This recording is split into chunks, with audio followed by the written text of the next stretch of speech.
Madame, Monsieur, bonsoir. Le plaisir est renouvelé de vous savoir encore nombreux ce soir pour regarder le débat sur STV. Le débat politique, c'est carte sur table, mardi, 22 h.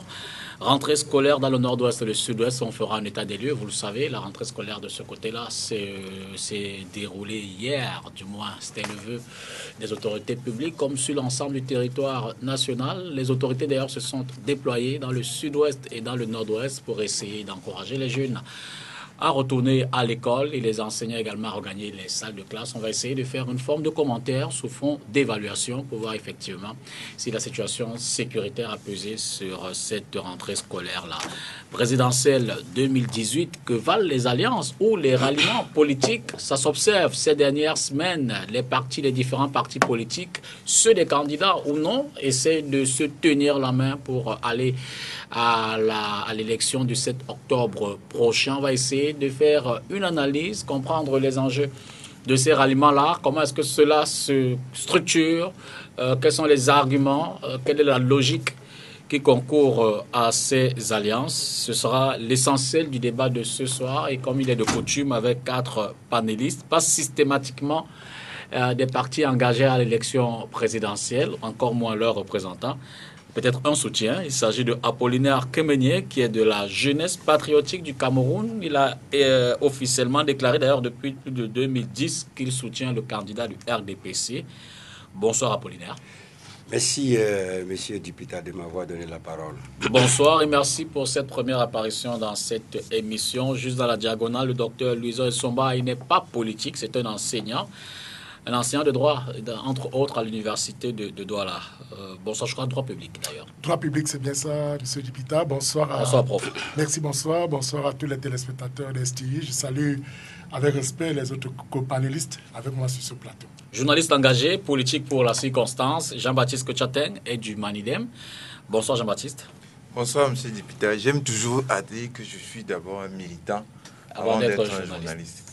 Et qu'est-ce que est la différence que vous en faites? Parce que le plus important, c'est que... Pourquoi cet alignement-là? C'est que le journaliste, c'est un sort, c'est une contingence. J'aurais pu être maçon, j'aurais pu être menuisier, j'aurais pu être aide-soignant, j'aurais pu être agriculteur, j'aurais pu être prêtre de religion traditionnelle et m'occuper à ça toute la journée. Tandis que le militantisme, c'est une... C'est inné. C'est pas inné, c'est un choix, c'est un engagement au service du Cameroun.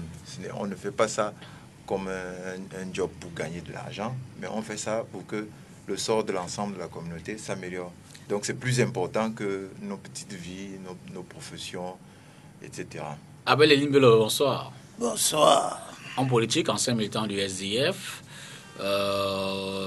évidemment, vous êtes très connu de la scène médiatique aussi, et même des militants sur le terrain. Merci d'être à nouveau sur ce plateau ce soir. Merci de l'opportunité que vous me donnez une fois de plus pour essayer de faire entendre une certaine forme de raison aux acteurs principaux de la campagne électorale, que sont les électeurs d'abord et ensuite les candidats. Parce que je dois le dire, dans l'un des plateaux où je me trouvais dernièrement, un soutien d'un candidat.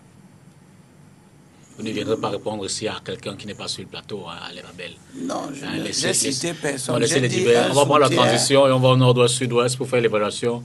Vous allez retourner sur ce plateau faire le divers. Transition.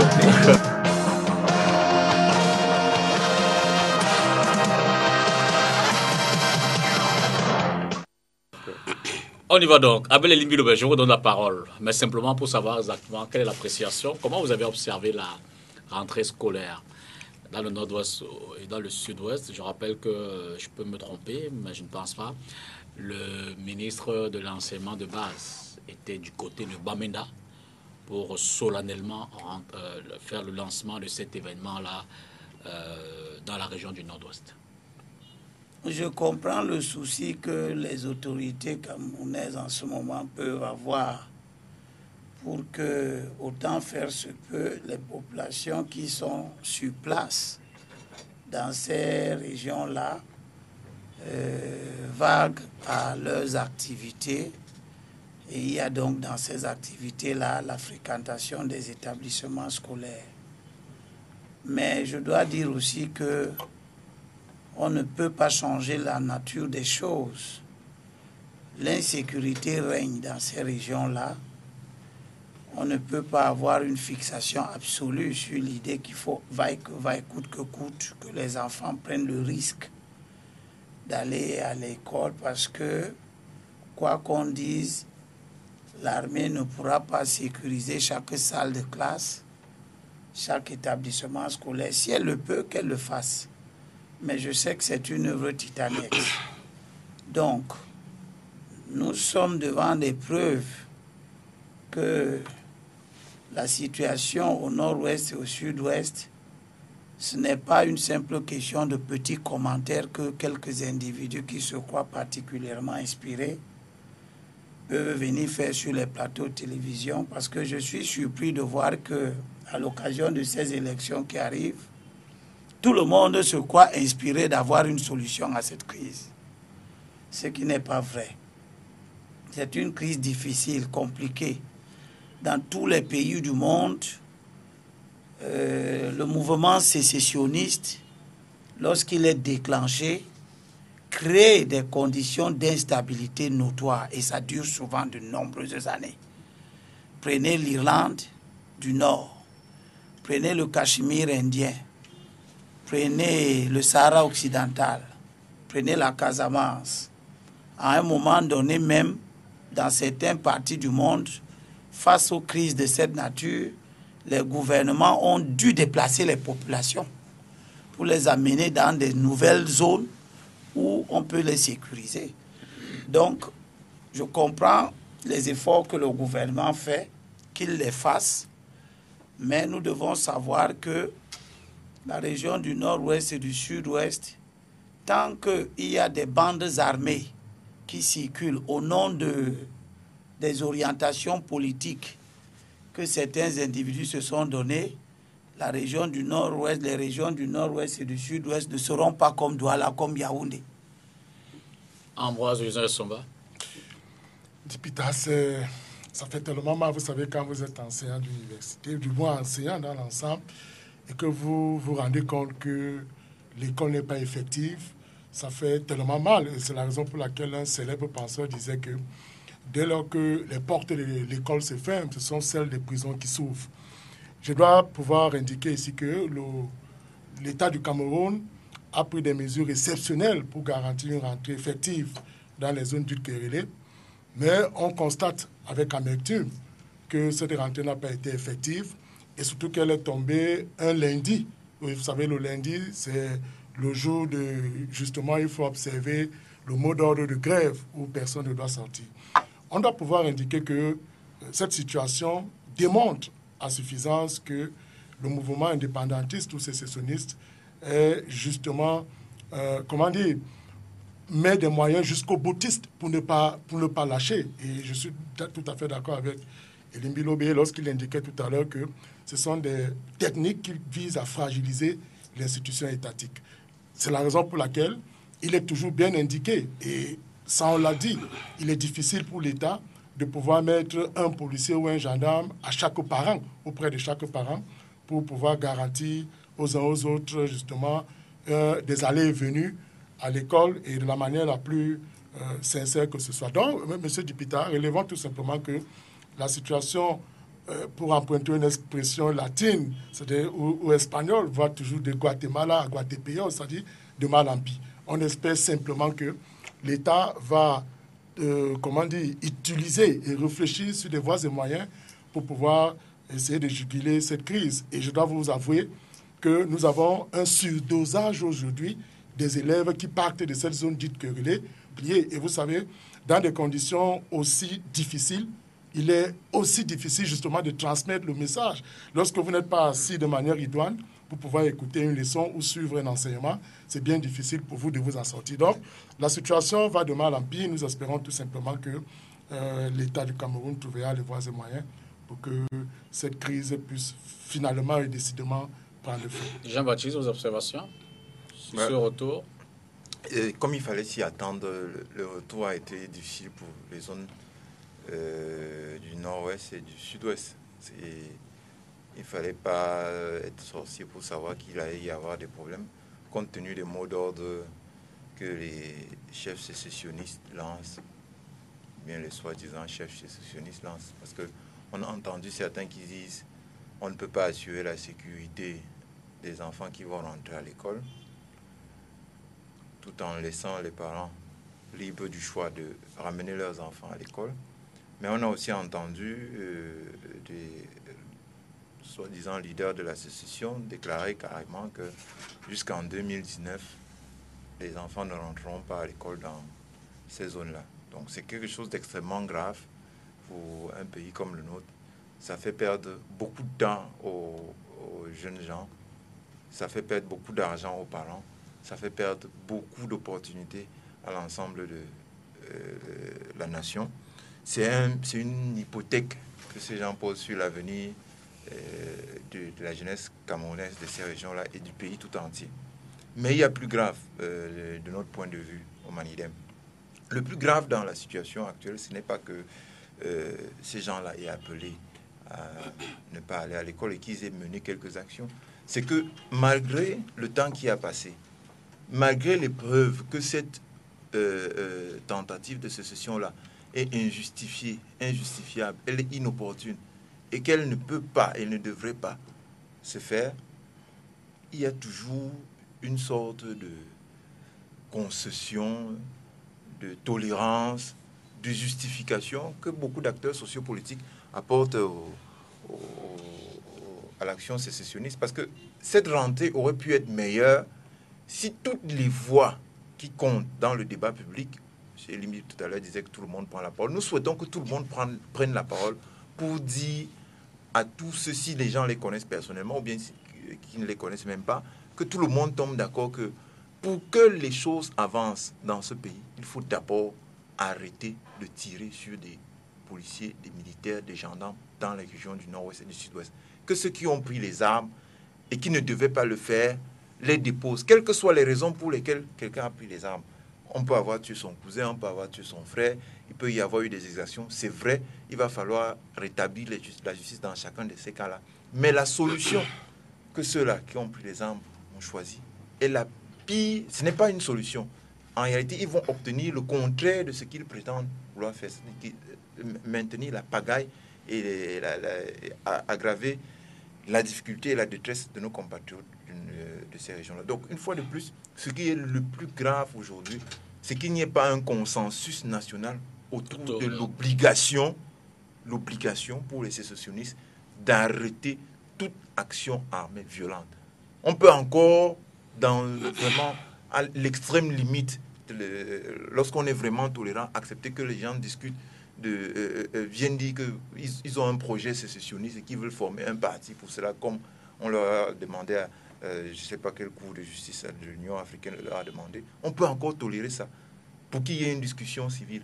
Mais prendre des armes pour obtenir une telle chose, c'est totalement inacceptable. Et en ce moment, s'il est vrai que le gouvernement est responsable globalement de ce qui advient, de ce qu'on soit arrivé là, les gens qui ont la responsabilité de ramener la paix civile, on ne parle même pas de paix des cœurs, on ne parle même pas de la paix tout court, ce sont les sécessionnistes. Apollinaire. Merci, M. Dipita, de m'avoir donné la parole. Vraiment, on ne peut pas mélanger la politique avec l'éducation. Et vraiment, c'est pour dire donc que le problème du sud-ouest et du nord-ouest, c'est un problème d'inculturation de la jeunesse. Parce que vous savez très bien que c'est les Allemands qui ont pu pénétrer dans cette ville. On va pas refaire l'histoire. Non, pour dire que s'ils n'ont pas pu avoir cette histoire, ça fait en sorte qu'ils se réclament d'une parcelle en disant qu'ils sont de ce territoire. Faites-leur comprendre que c'est ici, à Douala, qui fut le capital. La capitale allemande, et après c'est allé à Boya. Pour donc chuter, pour dire que les anglophones aujourd'hui sont en train de revendiquer quelque chose qui est impossible. Et que l'école... Non, pas les anglophones, les sécessionnistes. Les sécessionnistes, pardon, excusez-moi l'expression. L'éducation ne doit pas être un obstacle pour le devenir de ces jeunes anglophones. Je voulais tout simplement encore interpeller la conscientisation, parce qu'on a formaté ces jeunes-là en disant que, mes chers compatriotes, laissez cet esprit. Please, my dear brother anglophone from Southwest and Northwest, I know very well from Fiango, from Kumba, Boya, Tiko, Bamenda. Just stop and listen carefully. The government can make a good resolution to bring forward the solution. What this man was said, the solution is more easy to the Cameroonian, to the government, is to move these youth in the bush, give them financial support. What he's saying to me is not solution. I'm saying to me, solution is there. My political party, that I'm the chairman, I propose to the government that you have been collecting a lot of money, but move all those guys in the bush, give them just 1 million francs CFA, and train them psychologically, put them in the society, they can do something and stop all those things, because I think that is unemployment, because they don't have a job. When the people don't have a job, what they can do, if you don't have a job, Mr. Dipita, somebody come and convince you that this is the opportunity to become a person, what can you do? Je prendrai pas les armes. But you cannot take a gun. But what I'm to say to you is that those guys are betrayed. And I'm calling all of them in Southwest or Northwest to listen to my voice. I'm a young political party, a young leader, but I'm trying to give you a good advice that this is the nation that owes a long time a Cameroon, that you can never divide and you can never fight the government. Stop everything and ask the government the solution, and the government to provide. And we have proposed to the government not to kill them, to bring this youth, call them and say, all the youth in Southwest or Northwest, give them financial support, introduce them for the social fair. I think that this is the solution, and they can stop all these things. If they're in the bush, they are fighting, it's because they don't have nothing to do. Et je disais à l'entrée de l'émission qu'on n'en ferait qu'un commentaire, donc on ressort par cette dernière question. Yes. Peut-on craindre que cette année sera encore au moins tout autant perturbée que l'année dernière, quand on sait que l'année dernière, on ne peut pas véritablement dire que l'école s'est déroulée jusqu'à la fin? Est-ce que tel que c'est parti, au regard des prises, des positions des uns et des autres, au regard de l'évolution de la situation sécuritaire, qui dans l'ensemble quand même est relativement calme maintenant, en ce moment, est-ce qu'on peut craindre que l'école qui a commencé hier ne s'achèverait pas en fin d'année scolaire au cours du mois de juillet? Ambroise Usain-Somba. Il faut vraiment le craindre, M. Dipita, parce que au regard de la progression de cette crise qui ne fait que s'enfler, on peut véritablement craindre, parce que déjà avec le contexte sécuritaire qui est particulièrement sensible et qui ne fait que aller clopin, c'est donc difficile de pouvoir croire qu'il y aura véritablement une rentrée plus apaisée que celle de l'année dernière. Vous savez, M. Dipita, dans un État, il y a 4 choses qu'on peut aisément classifier. C'est-à-dire, vous avez l'éducation, vous avez la santé, vous avez la justice et vous avez peut-être l'agriculture. Alors, quand vous vous rendez compte que déjà, l'éducation qui est, il faut le dire, un droit fondamental, qui reste un droit fondamental, qui est d'ailleurs le mécanisme par lequel on conscientise et on développe l'épanouissement humain et même le développement d'un État, ça fait donc que c'est bien difficile. D'où donc cette nécessité, comme on l'a dit, de vraiment de permettre à l'État du Cameroun de faire, de trouver des voies et moyens, parce que ça fait très mal, M. Dipita. Vous voyez, je m'exprime avec beaucoup d'émotion sur la question, parce qu'il est difficile de comprendre qu'on empêche aux enfants d'aller à l'école. L'instruction, nous le savons tous, c'est la base de la formation d'un individu, même si on peut d'abord reléguer cette mission à la famille, mais reconnaissons que sur le plan étatique, c'est l'État qui a donc cette obligation d'assurer l'éducation et surtout de sécuriser tout le peuple établi sur son territoire. Donc je reste certain sur la position de ce que la crise, cette crise qui va en s'enflant, va permettre justement de ralentir le phénomène de la rentrée au Cameroun. Abel Elimbilobé. Ce qui est certain, c'est que Ce qui déstabilise les régions du nord-ouest et du sud-ouest, au prétexte qu'ils veulent l'indépendance de cette partie du territoire, si les mécanismes de formation des populations de ces régions sont perturbés gravement, le jour où ils auront cette indépendance, ils ressentiront les lacunes de cette guerre. Ils verront qu'ils ont entre les mains une population qui a cessé de se former de nombreuses années durant, et ils auront tous les problèmes. J'ose d'ailleurs croire qu'ils n'auront jamais d'indépendance. Cette partie du territoire ne leur appartient pas. Elle appartient à la nation camerounaise. Et ceux qui pensent qu'ils vont la couper se trompent. J'exhorte l'État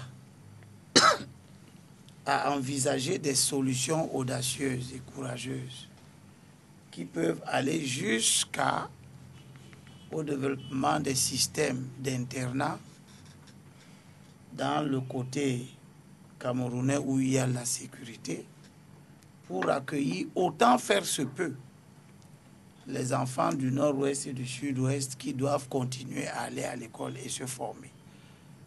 Donc, on ne peut pas croiser les bras. Il faut avoir le courage de prendre des solutions fortes. Et les solutions fortes ne peuvent pas être de demander aux parents d'envoyer les enfants dans une insécurité. Parce qu'on peut tuer les enfants qui vont à l'école pendant qu'ils sont en train d'aller à l'école. On peut les tuer pendant qu'ils sont à l'école. On peut les tuer sur le chemin du retour à la maison. Et donc, l'enfant qu'on envoie à l'école, dans une école qui est en insécurité, cet enfant est en insécurité et on peut très bien comprendre la difficulté que les parents ont à braver cette menace sécuritaire que développent les sécessionnistes. Il faut donc penser aux solutions fortes et alternatives. J'encourage l'État à penser que on peut développer des internats et on le fait très rapidement parce que cette guerre ne finira pas demain. Apollinaire. Oui. Y a-t-il crainte pour la suite de l'année scolaire? I don't think so. I think these youth, they are too much frustrated. Unemployment, jobless, all those things. So what I'm saying is that the ideology of this youth, we, leaders of this nation, we're always trying to promote the patriotism. Say to the youth of Southwest and Northwest that proud be a Cameroonian, proud being Africans. You are the youth of tomorrow. Be example like Nelson Mandela, to forgive. It's best things to forgive. If you can never forgive, you are not a good African. Don't look because you are Cameroonian, but look because you are an African. Yes, you can be Amazonian, but you're first of all Africans. You can never change your color. So I'm calling all those guys, be a rainbow, the person that have some vision to bring the nation of Cameroon to going forward. To forgive is something that can bring the nation, that tomorrow the youth of this nation, the Southwest youth and the Northwest youth, to have a good future. Give the opportunity to your brother and sister to go into the school, that tomorrow should be better to them. What you are saying that maybe you are pessimist of that tomorrow, maybe you will not. No, I don't think so. I think that if the government can implement a good solution to bring forward the implementation of the solution, a good dialogue, that what I was saying to you, those that in the bush call them, is not those in abroad can be say something to listen. We that in Cameroon can say to them, my guys, what do you need? Tout rentrera progressivement dans l'ordre. C'est le vœu que vous émettez. Exactly. That's what I'm saying, to call all those guys to be wise and to be patriot, to be thinking that they are good Africans. Jean-Baptiste, d'abord, vous reviendrez peut-être en une minute après. D'accord. Si la question est toujours celle que vous avez posée tout à l'heure, de savoir s'il y a lieu de craindre pour la suite de l'année scolaire. Tout dépend de l'attitude des principaux acteurs, en commençant par les Camerounais dans leur ensemble. Si les Camerounais comprennent que cette crise-là est au cœur du problème camerounais, donc c'est un abcès qui fixe tous nos problèmes, qui exprime tous nos problèmes, alors là, les données vont changer. Parce que beaucoup de Camerounais n'ont pas encore compris l'enjeu de cette crise-là. Si les médias expliquent mieux aux gens qu'est-ce qui est en train de se passer, les données vont changer. Parce que beaucoup de gens se déterminent dans cette crise sans avoir une bonne connaissance de l'histoire de notre pays, de l'origine réelle de la crise et des moyens d'en sortir. Donc, il y a d'abord ça. Donc, plus les Camerounais comprendront d'où vient le problème, plus ce sera facile de sortir de là et moins on aura à craindre des mois qui viennent. Il y a ensuite le tournant du 7 octobre. Parce que beaucoup de gens parient sur cette crise-là pour accéder à étudier ou obtenir... Ces gens-là, les candidats? Mais oui, certains? Mais oui, des gens comme monsieur... Vous n'allez pas citer des... Non, nous le disons franchement. Non, mais il y a des gens... Vous n'êtes pas sans ignorer que il y a des candidats qui ont écrit aux Nations Unies. Vous n'avez pas dit sur ce plateau vous n'allez pas le faire. Allez-y. Je donne des faits. S'ils ne sont pas exacts, là, vous me demandez de les retirer. Il y a des candidats qui ont invité les Nations Unies à intervenir ici. Ce sont des gens qui pensent que pour arriver au pouvoir, il faut passer par n'importe quel raccourci. Il y a des soutiens de candidats, comme M. Fundi, qui ont appelé la CPI ici. Tout ça, ça compte. Donc, après le 7 octobre, peut-être qu'on aura une meilleure visibilité sur l'issue de la crise. Peut-être que si l'élection se passe sans casse, alors les gens comprendront que ce n'est pas la peine de mobiliser des arguments faux et mensongers et criminels pour que celui qui a étudié et qui fait ce que beaucoup d'entre eux veulent faire soit remplacé. Et enfin, les autres acteurs sociopolitiques aussi, qui ont un grand rôle à jouer, parce que, comme je l'ai dit tout à l'heure, nous pensons au Manidem que le sort de cette crise-là réside entre les mains des populations camerounaises, mais des populations bien informées, non pas désinformées par toutes sortes de mensonges que les acteurs politiques propagent sur la crise anglophone. Vous entendez des gens qui vous disent « oui, il y a le droit à l'autodétermination, il y avait un État là-bas, etc. » Toutes choses qui sont absolument fausses. Parce que nous sommes là en train de vivre une des dernières conséquences de la mauvaise décolonisation du Cameroun, qui a créé toutes sortes d'histoires, de fantasmes, de tromperies, sur lesquelles aujourd'hui, et surtout, d'injustices qui font que le peuple de ces régions-là ressent mal sa présence au sein de l'ensemble camerounais. C'est sur ce levier-là que nous espérons que, comme M. Kemenyi l'a dit, l'État, au lieu de les exhorter à donner de l'argent, exhortez-les d'abord à rétablir la vérité historique. Parce que si les jeunes qui sont en brousse là savent quelle est vraiment l'histoire de leur pays, quels sont les enjeux, pourquoi il faut se baser, que l'on reconnaisse, nous disons qu'il faut que chacun reconnaisse là où on s'est trompé, et qu'on revienne là, et qu'on ait humblement le courage de dire que rectifions ensemble. On ne va pas se venger de ceux qui se sont trompés. Je voulais dire que la crise sécessionniste n'est pas due au chômage. L'idée que les gens sont en train de prendre des armes et demandent l'indépendance d'un territoire que l'État du Cameroun n'a jamais colonisé et qui n'existe nulle part au monde. L'Ambazonie n'existe pas. Et l'État du Cameroun n'a colonisé aucune autre partie du monde. Pour que des gens qui se réclament de cette supposée partie du monde viennent demander à l'État du Cameroun de leur donner leur indépendance. On donne l'indépendance à un territoire qu'on a colonisé ou qu'on a occupé. L'État du Cameroun n'a occupé aucune partie d'un pays quelconque dans le monde. Ça, c'est la première des choses. La deuxième des choses, c'est que, comme disait M. Jean-Baptiste tout à l'heure, il est grand temps que la nation tout entière ait une connaissance exacte de cette affaire.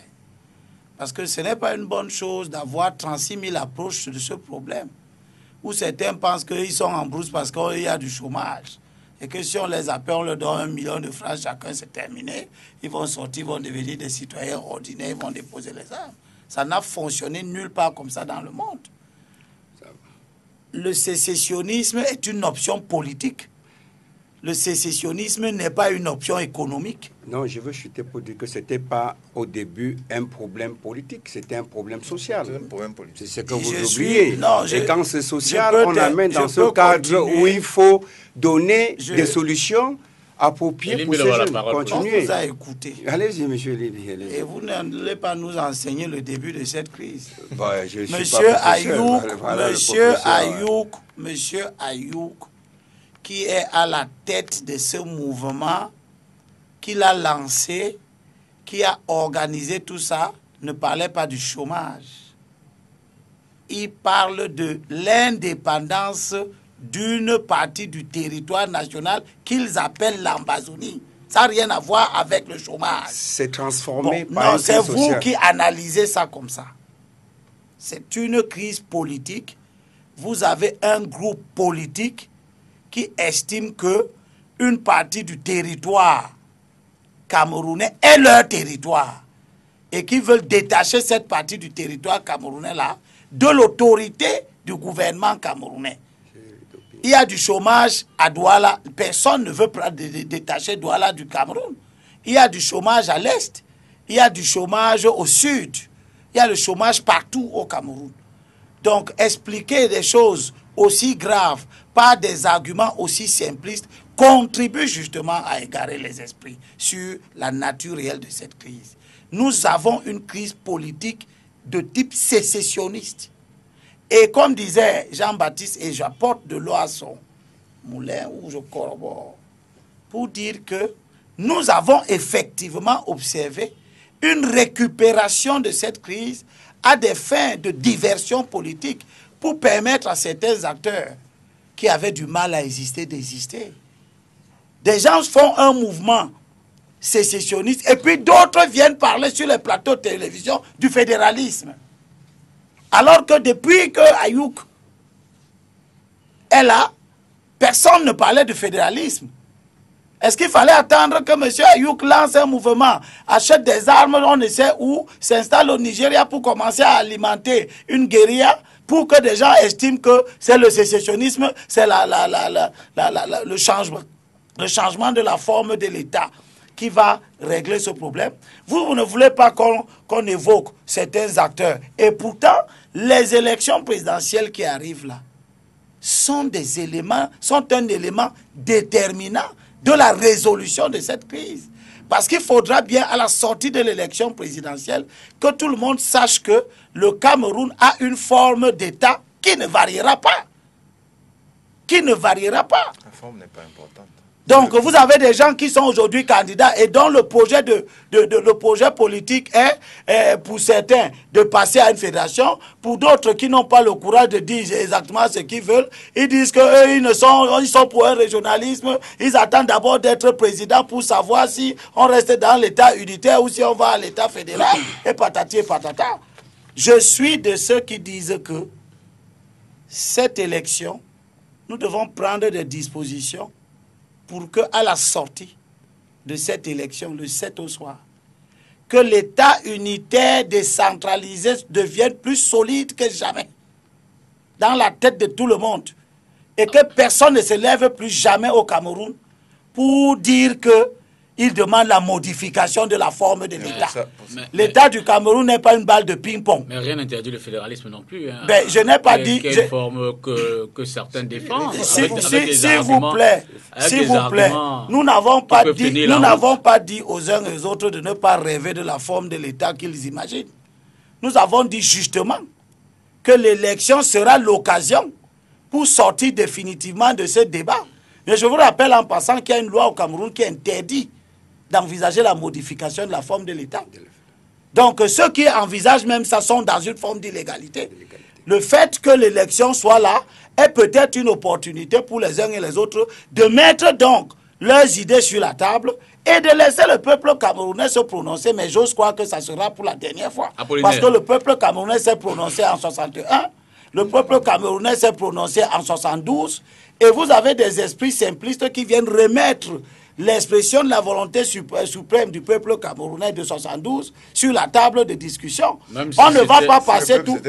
Même si c'était je dis, le peuple s'est prononcé en 72, il y a eu un référendum. Tous ceux qui veulent revoir l'histoire, ça c'est leur problème. Non, c'est pas revoir. Et aujourd'hui, nous allons à une élection où vous avez résolument deux camps.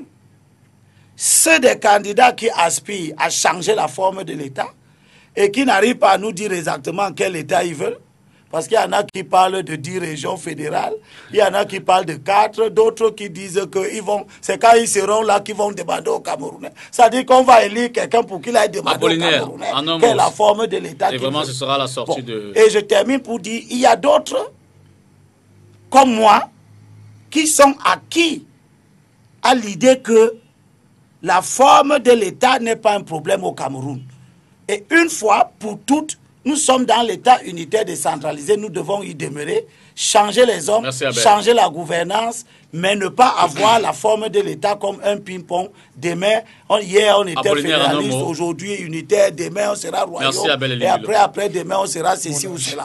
Pour sortir, c'est que le Cameroun reste un et indivisible, et que vraiment c'est très déplorant pour l'opposition camerounaise, incapable de pouvoir trouver des solutions adéquates sur la crise anglophone pour profiter. C'est des profiteurs, c'est des tricheurs en politique.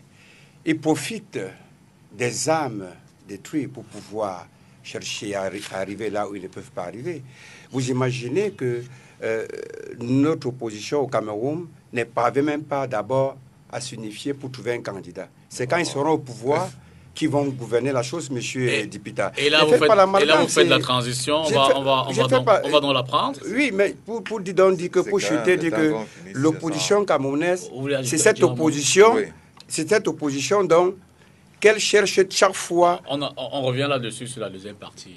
Non, pour donc dire donc. Pour terminer sur la question de la reprise de l'école. Oui, pour donc dire que notre parti politique prône pour l'État décentraliser et faire en sorte que l'État puisse mettre sur pied un discours de dialogue envers ceux qui réclament leurs droits. Oui, je voulais juste préciser ce qu'on a dit. La ligne de démarcation entre les candidats, contrairement à ce que dit M. Limbilové, ce n'est pas sur la forme de l'État. En réalité, c'est sur le fond, la nature de l'État. C'est la nature de l'État qui nous pose problème aujourd'hui. Parce que l'on soit un État fédéral ou bien que l'on soit un État centralisé, etc. Le plus important, ce sont les modalités de production et de partage des richesses dans un pays. C'est même elle qui détermine la forme de l'État en dernier ressort, et pas l'inverse. Parce que ici, les candidats sont flous en réalité sur la forme de l'État qu'ils veulent. C'est parce que sur le fond, sur comment est-ce que nous devons produire des richesses, etc., ils n'ont pas la solution adaptée.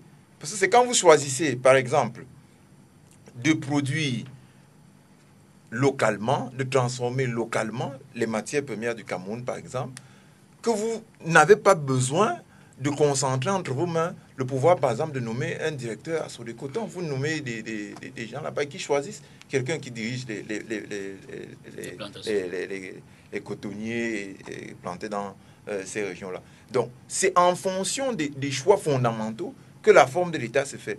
Plus vous avez un État, par exemple, qui vise le panafricanisme, tel que nous le souhaitons, moins vous avez à vous occuper des questions d'école maternelle ici, de route d'Eido à Bonassama, ou bien je ne sais pas moi, la route de Niala, dont tout le monde parle ces jours-ci, ou des embouteillages à Yaoundé. Jean-Baptiste, une toute petite motion. Pourquoi tu parles de ce dont les candidats ne parlent pas? Justement, c'est trop de sophisme finalement au désavantage de nos auditeurs. Le débat est clair. Vous avez des candidats qui disent qu'ils feront du fédéralisme. On va donc finalement la prendre la transition. Vous dites que la ligne de démarcation, M. Bia vous dit, préservons l'héritage des pères fondateurs. On va Non, non, attention. Il est- Là où il y a un amalgame. Non, il n'y a pas d'amalgame. Je reviens. Vous avez des candidats qui sont pour Avec l'État les unitaire c'est plus. décentralisé. Non, parce que c'est la deuxième partie. C'est la deuxième partie. Oui, La première, c'était l'analyse, l'observation sur la rentrée scolaire dans une situation de crise. Si on a terminé, on prend la transition. On revient donc sur la question politique essentielle, parlant des ralliements. Et là, on peut évoquer les Oui, le fond. Voilà. C'est le plus important. Ce qui nous est...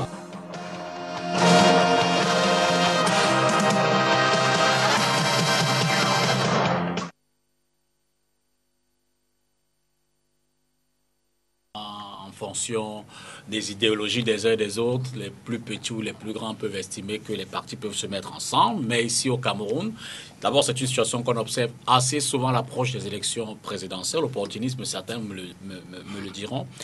Mais très généralement, on en appelle à l'opposition pour davantage se coaliser. Et pourquoi pas se mettre ensemble pour aller battre le parti au pouvoir. Abel Elimilo, vous observez un peu ces choses-là depuis pratiquement 1990. Une forme d'historicité.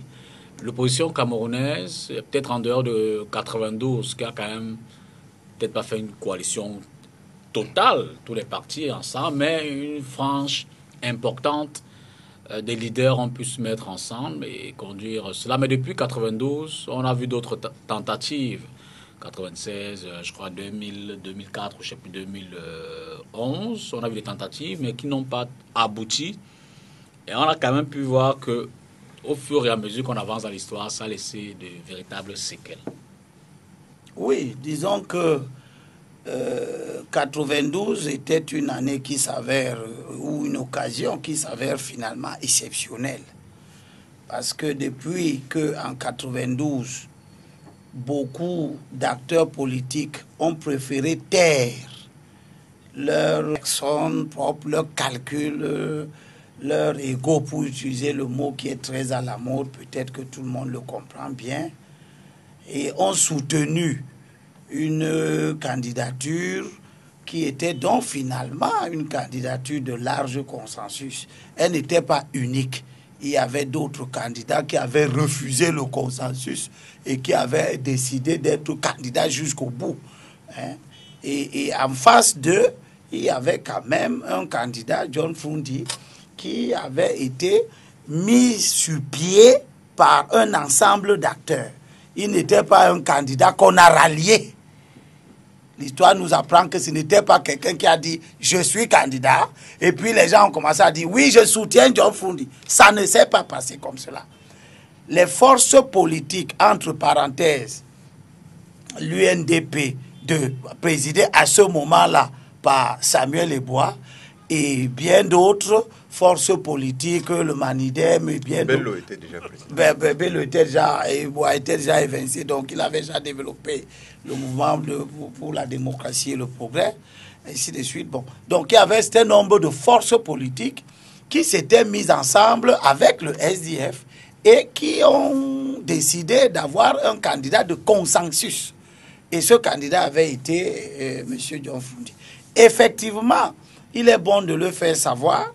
Depuis cet événement-là ou cette aventure, on n'a plus jamais pu avoir des formations politiques qui acceptent d'avoir un candidat consensuel et qui mobilise tout le monde pour soutenir ce candidat consensuel. La prochaine élection qui a suivi celle de 92, c'était l'élection présidentielle de 97. Il n'y avait pas eu de consensus politique. Les candidats qui venaient de l'opposition sont allés chacun pour son propre compte et ils ont été pulvérisés.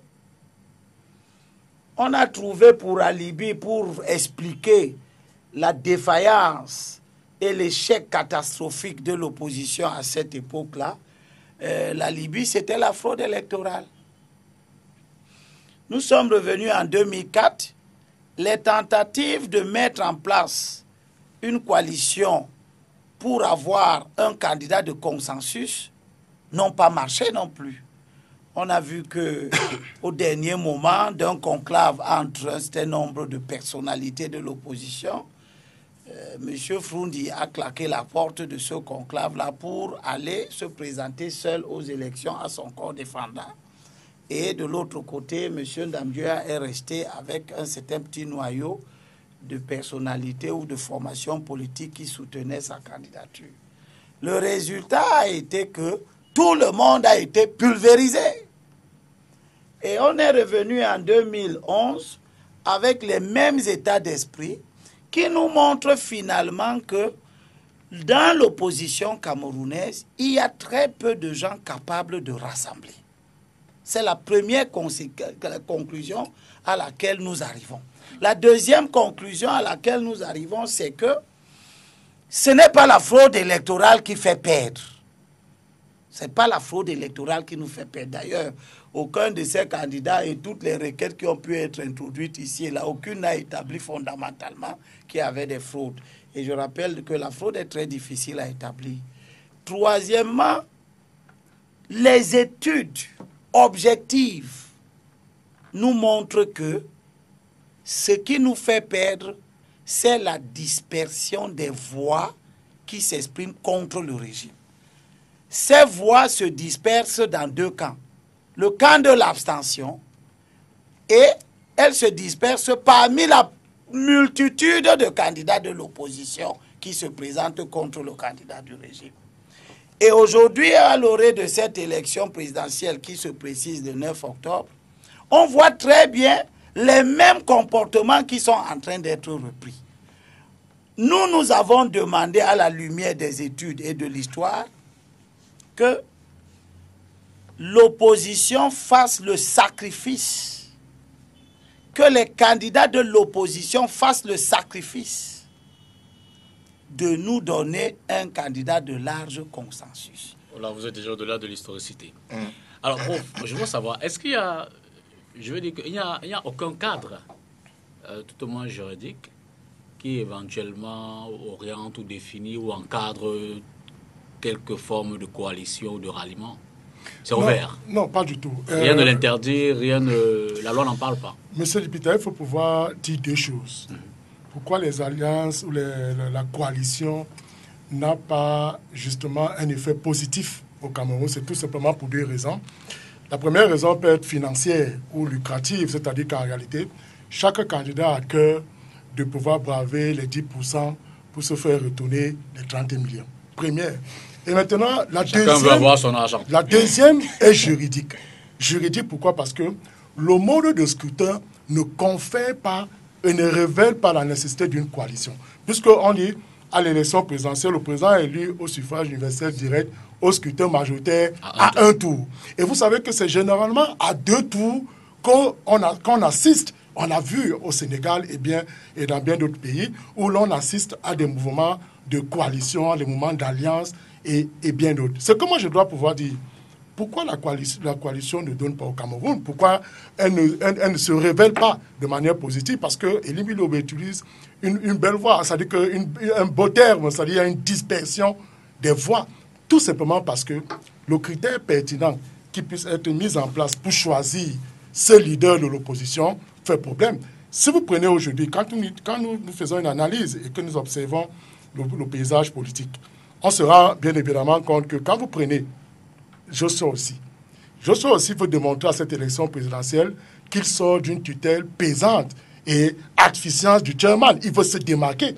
Quand vous prenez Maurice Kamto, il veut se positionner aujourd'hui comme le principal leader du parti de l'opposition au Cameroun. C'est-à-dire que quand vous regardez la manière de faire, vous prenez Akere Mouna. C'est un peu une sorte de démarcation avec ses frères Bernard Mouna et bien d'autres. Donc moi je pense pour ma part que les idées d'une coalition sont bonnes, mais le contexte ne s'y prête pas. C'est-à-dire que quand j'évoque les deux éléments que je venais de révéler tout à l'heure, vous comprenez donc qu'il serait bien difficile. Et je vais vous dire, je commence à comprendre, et j'ai été naïf au départ de penser peut-être un peu comme Elie Bilobe, c'est-à-dire qu'en réalité, la coalition même sera un moyen pour le président de la République de gagner.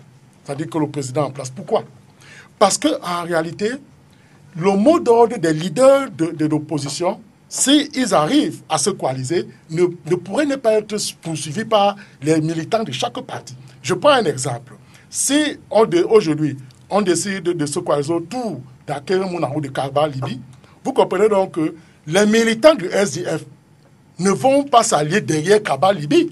parce que ce n'est pas celui-là qui porte leurs estimes. Je ne sais pas si vous voyez la lecture que je fais. Donc, c'est pour pouvoir indiquer que la coalition au Cameroun souffre de ces deux mots que je venais d'indiquer, ou du moins trois, c'est-à-dire une raison financière, une raison technique qui est juridique, et une autre raison qui repose sur le critère pertinent du choix du leader politique camerounais.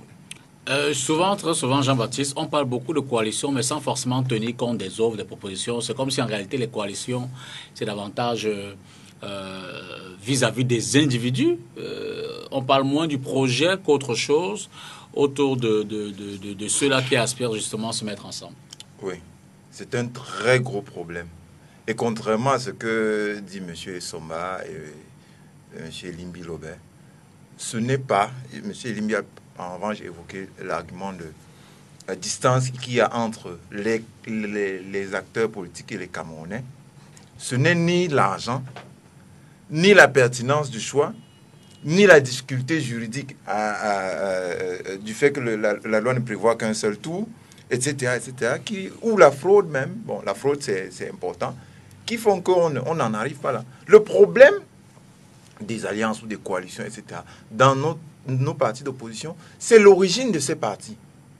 C'est-à-dire? C'est-à-dire que c'est des partis qui viennent presque tous du RDPC et qui ont les manies, la culture. Les partis des candidats, là? Je vous dis, si vous voulez, faites un petit jeu, donnez des exemples et on va faire l'affiliation. Et ils sont sortis de là avec l'état du système RDPC. Donc, ils pensent d'abord à eux, à leurs intérêts, à leurs petits calculs. Monsieur Soma parlait de se positionner, etc. Avant de penser aux Camerounais. C'est l'inverse qu'il faut faire. Nous disons, allons voir les Camerounais. Il y a une élection là. Le Cameroun va rester après l'élection. Après l'élection, allons voir les Camerounais et discutons avec eux de leurs problèmes quotidiens. De comment est-ce qu'on peut les prendre en charge ensemble. Et de telle manière que quand on va arriver à l'élection, la question de savoir qui va être le porte-parole ou le porte-flambeau de notre programme ne se posera plus parce que pendant 7 ans, on aura pris l'habitude de travailler avec les Camerounais et naturellement, la personne qui aura le mieux travaillé, ça se verra sur le terrain. Ce n'est pas à l'approche 1 ou 2 ou 3 ans avant les élections qu'il faut commencer à réfléchir aux coalitions et comme vous le dites, sans aller au fond pour un individu ou pour le candidat d'un parti. Ce n'est pas sur sa tête. C'est sur les programmes. Nous avons fait, par exemple, les 15 propositions que nous avons envoyées aujourd'hui des Camerounais, en commençant par la crise anglophone. Dès lors, lorsque M. Limbi dit, il explique ça très brillamment, mais on oublie que la politique, c'est d'abord résoudre les problèmes du quotidien. Alors, si les partis n'ont pas... Les partis, je vous le répète, le problème de ces candidats-là, le problème de ces coalitions, de tout ce qu'on appelle l'opposition camerounaise, qui est en réalité composée à 99% des gens qui sont sortis du système unique et qui sont venus occuper la scène que l'émiettement de l'UPC a ouvert, c'est qu'ils sont sortis de là avec leurs mauvaises manières, leurs mauvaises habitudes, leurs mauvaises manières de voir le Cameroun. C'est ça le problème. Parce qu'on ne peut pas expliquer que sur des questions aussi simples que les gens ne s'accordent pas. Oui, prenons une question simple comme le bulletin de vote unique, l'inscription automatique. Depuis qu'il y a des élections, les partis auraient pu dire que tous les vendredis, on va faire une manifestation pour obtenir le bulletin unique depuis des années. On aurait pu dire, avant que les élections ne commencent, que tous les partis s'organisent pour dire, nous allons mobiliser nos militants pour obtenir que les entreprises stratégiques de l'État reviennent dans le giron de l'État. Là, les Camerounais auraient vu que les partis sont venus pour se battre avec eux contre les délestages et que c'est les partis qui auront le mieux mobilisé qui vont être les porte-flambeaux lors de l'élection. Mais on fait l'inverse et le jour de l'élection, on se surprend à dire que oui, qui est candidat, qui est ceci. C'est donc ça. Il faut que les partis de l'opposition abandonnent les pratiques et les tares qui sont venus du RDPC et qu'ils prennent le chemin de la vraie politique, c'est-à-dire aller vers les gens, discuter avec eux de la meilleure manière de prendre leurs problèmes en charge. Et on verra que l'élection ne sera qu'une formalité. Apollinaire, vous, du côté des soutiens du président candidat du RDPC, le problème se pose différemment. Hein. Oui, vous savez... Je veux dire que vous, est-ce qu'on vous demande même souvent c'est le soutien. Est-ce que vous allez requérir l'avis? Est-ce que vous allez faire l'offre? Comment ça se passe de ce côté-là? Mais qu'entendez-vous par opposition réellement? Je dis vous, nous sommes un parti politique, vieux parti qui politique. soutient la candidature du candidat du RDP. Depuis combien d'années ça? Ça, c'est un vieux parti politique, un décret. Vous donc vous dire que nous ne sommes pas les enfants d'hier. Cette opposition, c'est une opposition sans expérience politique, monsieur Dipita. Vous faites un peu de l'amalgame. Pour donc vous dire que notre parti politique, depuis 2011, ça a eu des problèmes internes.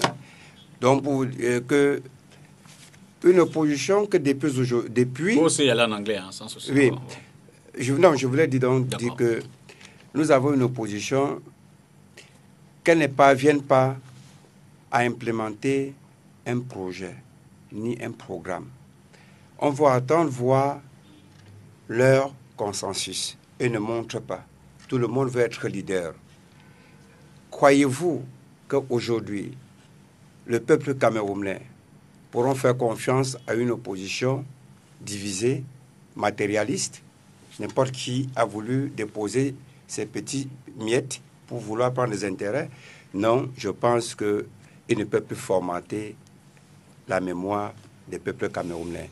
Notre parti politique demande à toute la jeunesse camerounaise, à tous les peuples camerounais, de se réveiller et se mobiliser derrière leur candidat, Paul Biya. Notre parti politique qui est là pour demander à Paul Biya qu'il sache très bien que JPC a été toujours un parti politique des années alliés et que nous croyons que nous devons amener un plus. L'opposition camerounaise cherche le 7 sans espérance politique. Comment parler de la tricherie? Il venait de parler ici qu'on ne triche pas aux urnes, mais je veux vous dire une seule chose, c'est qu'ils sont trompés. C'est aux urnes qu'on saura si et seulement si ils ont travaillé. On sème ce qu'on récolte. Si vous n'avez pas pu avoir des électeurs et que vous cherchez par des discours qui ne peuvent pas vous amener à l'université suprême, je ne crois pas que vous allez le 7 octobre réclamer quelque chose. Quand vous-même, vous n'avez même pas encore... y a-t-il une alternative à l'échec des coalitions? Et puis on va... Je reviendrai sur votre propos. Je voudrais d'abord dire que l'un des mots qui dérange le Cameroun, c'est que personne ne s'accepte tel qu'il est réellement. Et comme l'élection présidentielle est arrivée, vous voyez des partis politiques qui sont allés aux élections avant, qui n'ont jamais fait de coalition, qui viennent vous expliquer que la coalition, pour la faire, il faut d'abord aller dans les quartiers, enseigner aux gens. Attention, monsieur Limbi. Non, je vous ai laissé parler. Si vous vous adressez à moi, non, je vous adresse pas à vous. Ah bon, ok. Parce que c'est moi qui ai dit qu'il faut je retourner vers les Camerounais. Je m'adresse pas. Ne faisons pas de coups tordus. Vous n'avez jamais fait d'alliance. Non, je me sens concerné parce que... Vous m'interrompez alors. Oui, je me permets de vous interrompre. Non, ne m'interrompez pas. Je me permets de vous interrompre parce que ne faites pas un coup bas. Ce n'est pas vous. Parlez franchement. Moi, je parle franchement. Je n'ai pas besoin de... Vous étiez aux élections en 2011. Vous avez fait une coalition. La parole est encadrée. Vous savez ce qu'il faut faire pour faire une coalition. En 2011, vous ne l'avez pas fait. Laissez-moi parler d'abord. Monsieur Limbi. Laissez-moi Nous sommes sur la scène depuis 1948. Vous n'avez jamais fait de coalition depuis 1948. Non, écoutez. Bon, ça, c'est pas le débat. Si vous voulez le débat, il faut que ce soit fait. Je fais le débat avec quelqu'un qui n'est pas candidat. Mais vous n'êtes pas non plus candidat. Voilà, moi je parle au candidat. Maintenant, on doit franchement. Maintenant, vous m'empêchez de parler. C'est ça l'objectif. Non, c'est pas ça l'objectif. Voilà, mais je dis, vous allez prendre la parole. Vous allez expliquer à la terre entière comment on fait les coalitions que vous n'avez jamais fait. Laissez-moi parler d'abord. Il est 23h, essayons de parler moins fort. C'est faux, monsieur Elimbi. Laissez-moi parler d'abord. Je ne tolère pas que monsieur Elimbi pervertisse les faits. Je peux dire un mot après ça? Bien sûr, c'est vous qui gérez le plateau. Mais si vous dites que nous n'avons jamais fait de coalition, je vous dis c'est archi faux. D'accord, c'est dit, c'est compris, mais vous aurez votre temps de parole tout à l'heure. Je reviens donc à l'essentiel. Maintenant que la distraction est terminée, pour dire que la coalition, c'est une stratégie électorale. On ne demande pas aux partis politiques d'avoir des idéologies communes. on leur demande de vaincre un adversaire commun. Nous qui demandons aux partis politiques ou aux candidats de travailler ensemble, on ne veut pas savoir quelles sont leurs idéologies. Ça ne nous intéresse pas. Si vous estimez que vous avez des idéologies et des différences idéologiques, faites-le savoir du vivant de vos partis. C'est que vous ne faites pas. Ce qui nous intéresse, c'est que 8 candidats de l'opposition, ce n'est pas bon pour vaincre notre adversaire. L'expérience passée montre que plus il y a de candidats, moins les candidats ont des voix. C'est simple comme bonjour. Que vous soyez communiste, protestant, militant, ou si vous savez parler au peuple, vous fouillez dans les quartiers, vous êtes là depuis 1948, ça ne nous intéresse pas. Ben si, Bon, vous ne faites pas de coalition. Vous avez vos critères, on s'en fout de vos critères. Nous, on vous dit que faisons en sorte que le point de convergence, c'est que nous avons une mauvaise constitution qui nous embête. Nous avons une querelle sur la constitution qui ne se termine pas. Parce que la constitution n'est pas là de façon consensuelle. Pour y parvenir, il faut enlever le régime qui est là. Nous avons un mauvais code électoral sur lequel tout le monde veut faire une réforme. Tout le monde veut réformer les mêmes aspects du code électoral.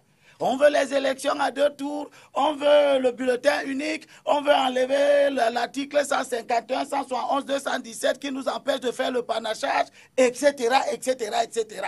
Que vous soyez communiste, protestant, ancien, depuis 1940, ouais, et tout ça, vous voulez faire ces mêmes choses. Puisque nous avons cet objectif commun, et nous savons qu'est-ce qui nous empêche de faire ces modifications-là, c'est le régime qui est en place. Comment l'enlever? Ce régime réussit à se maintenir. Comment? Il se maintient démocratiquement en faisant en sorte que nous ayons 22 candidats, 18 candidats, aujourd'hui 8 candidats qui dispersent nos voix. Ça ne se discute pas, c'est une évidence. C'est faux, ça c'est faux. Ça c'est de deux. On ne demande pas aux gens de faire un débat sur la coalition. Ça c'est archi faux. Ça. La coalition est simple. Ceux qui ne veulent pas d'elle, qu'ils ne viennent pas.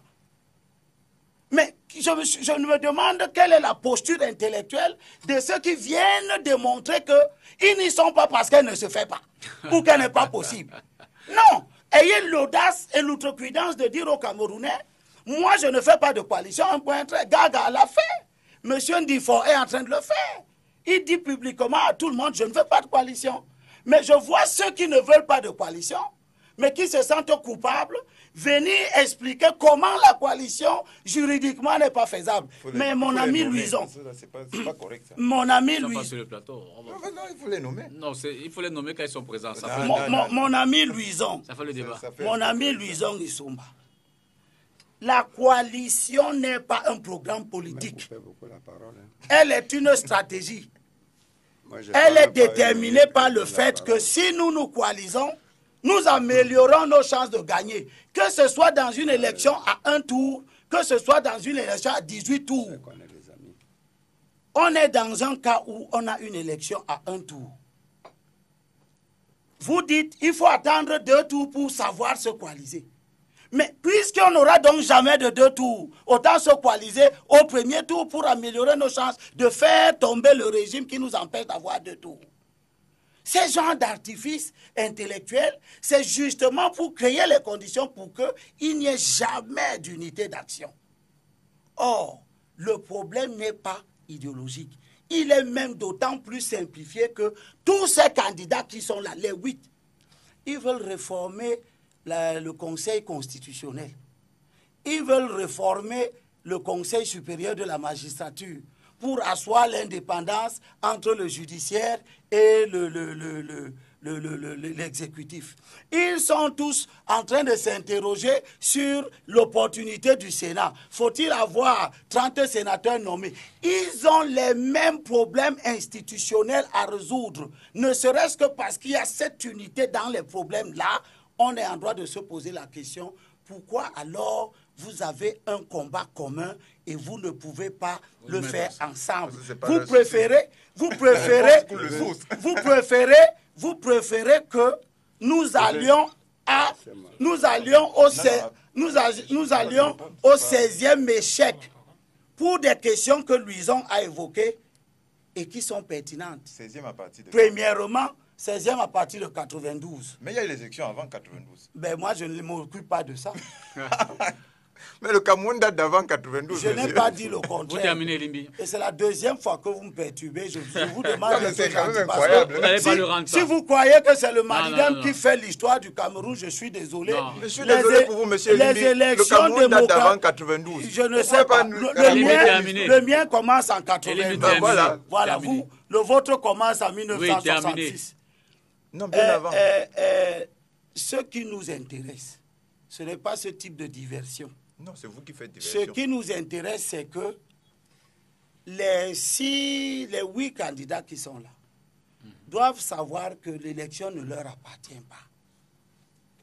Le sort de l'élection nous concerne tous. Et nous, les électeurs, en premier lieu, parce que ce sont nos voix qui sont dépensées pour ne pas atteindre l'objectif visé. À cause soit des égos, à cause de l'attachement à l'argent, l'avidité, à cause des calculs de positionnement que M. Essomba évoquait tout à l'heure. Les uns qui pensent qu'ils peuvent être deuxième ou troisième dans l'échiquier politique. Ça ne nous intéresse pas. Ce qui nous intéresse, je termine s'il te plaît. Ce qui nous intéresse, c'est que nous soyons capables de donner nos voix à une équipe qui a un chef qui sera élu président, mais qui sait qu'il aura pour premier ministre, chef de gouvernement tel, et qu'il aura pour principaux ministres de souveraineté tel ou tel ou tel, pour faire la réforme que tout le monde appelle de tous ses voeux. C'est de ça qu'il est question. C'est moi qui vous donne la parole. Si je voilà. Non, mais vous devez me rendre le temps que Jean-Baptiste prend pour expliquer les aventures de son parti. C'est parce que vous n'avez pas eu le courage de nous nommer. Moi, je vous nomme. Je ne m'intéresse pas à vous. Non. Laissez-moi. En 2011, vous étiez candidat. Vous avez eu 0,22%. Et vous avez eu combien? C'est ça que vous avez eu. Et vous avez refusé la coalition en 2011. Donc laisse-nous le problème du Malidem et de son savoir-faire politique. Voilà les résultats du Malidem. Ensuite, je vous félicite d'avoir eu le courage de ne pas être candidat. Elibi, laissez-moi mettre de mettre du temps sur le plateau. C'est moi qui donne la parole, c'est moi qui la retiens tout le temps. Vous lui avez donné la parole en mon temps. Ambroise Duzon, donc, si on fait un peu un résumé des développements, on peut dire qu'en réalité, la coalition pourrait être en leurre. En basket, on parle d'une feinte. Je veux dire que ce débat, et pourtant qu'il revient toujours lorsqu'il parle, on en parle moins quand il s'agit des législatives, très peu. Mais justement, on va en parler autant. Parce que les problèmes qui nous font échouer au présidentiel, le même problème nous fait échouer au législatif. Ça ne vient que vous n'avez pas d'élu, ça vous concerne pas. Lorsqu'il y a l'élection présidentielle. Oui, justement, moi je voudrais, M. Dipita, dire à Elimbi Lobé que l'option pour une coalition va profiter au président de la République en place. Je le dis et je le soutiens fermement pour indiquer que rien ne peut, comment je voulais le dire, rien ne peut exclure qu'un des 8 candidats, seul dans le combat, puisse gagner cette élection. Pourquoi penser à une coalition? Moi, je dis tout simplement que même quand il parle, il dit, M. Elimbi, que la coalition est une stratégie politique, mais la stratégie politique ne peut se mouvoir... électorale. Oui, une stratégie politique électorale, parce qu'il y a de la politique dedans, voilà. Donc, mais cette stratégie politique électorale ne peut se mouvoir que dans un contexte juridique approprié. C'est la raison pour laquelle je dis, quand je dis que le scrutin à un tour, en réalité, ne facilite pas et ne permet pas à la coalition de se mouvoir. Ce n'est pas faux. Indiquons, et on va le reconnaître, quand vous prenez chaque leader de l'opposition, je vous l'ai indiqué tout à l'heure, Kamto, je commence par lui, vous convenez avec moi, on l'a suivi dans toutes ses sorties médiatiques, on a un peu suivi les différents projets politiques, mais on se rend compte que quand on n'est pas prêt à lâcher du zèle à un autre leader de l'opposition, pourquoi? Parce qu'il va se dire, j'ai mon programme politique que je dois faire adopter et je dois me faire élire sur la base de ce programme politique. Et je vais vous dire, si nous restons sur le plan statistique par rapport aux présences dans les assemblées politiques délibérantes, cela veut dire que s'il y a même lieu d'une coalition, la coalition doit se faire autour du SIF. Pourquoi? Justement parce que le SIF a, je crois, 7 sénateurs et ils ont près de 15 députés. En termes de... C'est ce que j'ai dit en termes de statistiques. C'est-à-dire que, et c'est donc ça qui ne sera pas possible parce que Ndam Diallo va vous dire, écoutez, puisque Nidjon Fundi n'est plus le candidat à la candidature de l'élection présidentielle, c'est moi désormais le doyen. Donc c'est autour de moi que vous devez vous coaliser. C'est pourquoi j'indique que les développements qui sont faits par les ministres sont pertinents. Mais je dis sur le terrain de la pratique, ce serait très difficile que nos différents leaders de l'opposition se coalisent. C'est pourquoi je dis donc que, dans ce sens, la coalition ne va profiter qu'au président en place. Donc moi, je suis certain qu'un des candidats qui a un bon projet politique, qui le soumet à l'endroit du peuple camerounais, peut bien évidemment. La preuve, quand on fait l'association des leaders de l'opposition, par exemple, prenons l'élection de 2011, mais qu'est-ce qui se passe? Si on associe les voix des différents candidats, est-ce que ça donne ne serait-ce que la majorité? Donc c'est pourquoi moi je reste certain qu'un candidat seul peut pouvoir se démarquer lors de cette élection présidentielle. Apollinaire, non. Je pouvais Chacun juste son temps de parole. Chacun son temps de parole. Vous allez prendre la parole après. Apollinaire, vous, en face, là-bas, vous buvez tout ça comme du petit lait. Hein. Les opposants qui se disputent, même d'habitude, prennent 3/4 de leur temps de campagne pour discuter d'une coalition qui n'aura jamais lieu avant de rentrer dans le débat politique en lui-même. Oui, parce que l'opposition au Cameroun est une opposition très fragile et sans expérience, comme je vous dis. Parce que quand vous voyez leurs débats, la jeunesse de leurs débats politiques télévisés, personne ne parle de leur programme à la jeunesse camerounaise. Il y en a qui parlent du programme. Ils n'ont pas parlé. Si. Ils n'ont pas parlé. On Laissez-moi vous dire, on attend qu'ils ne parlent de l'économie. Non, ça, on les attend parler des problèmes de sport, de la culture. Ils ont parlé de sport? Non, je corrige. De la culture? Oui, ils en parlent. Dans quelle sorte? Ils parlent de leur projet. Quel projet? Je n'ai pas entendu. Est-ce que vous savez que les artistes camerounais, ils ont parlé des problèmes des artistes camerounais? Ils en parlent. Je dis qu'ils en parlent parce que j'en ai reçu plusieurs. Ah, mais c'est vous qui le dites. Ils n'ont pas décortiqué et expliqué. Bon, vous n'avez pas suivi, la profondeur, j'en sais.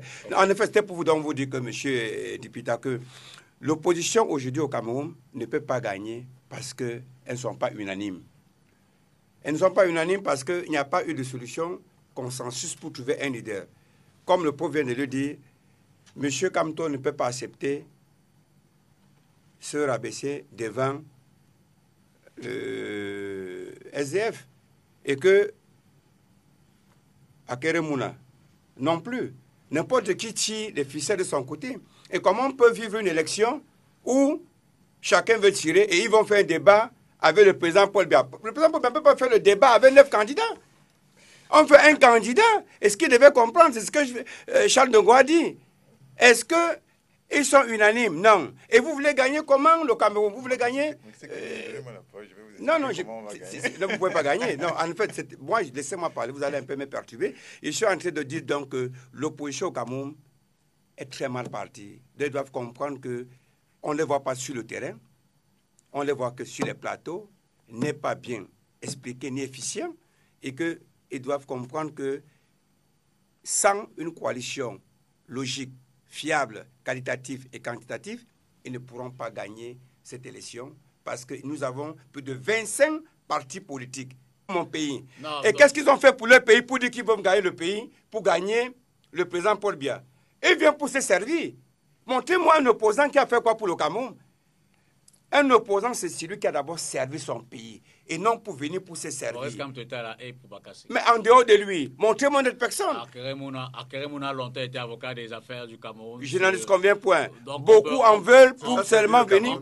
On peut en citer. On peut en citer, non? Mais Akeremouna a déjà été ministre de la République. Mais il n'est pas dans cette coalition. C'est ça, c'est évident. Dans leur pour vous dire que... Non, tout à l'heure, j'ai interrompu M. Limbi parce que c'est le cœur du débat. La question de savoir pourquoi l'opposition ne gagne pas. il prétend que c'est pour les raisons qu'il a évoquées là.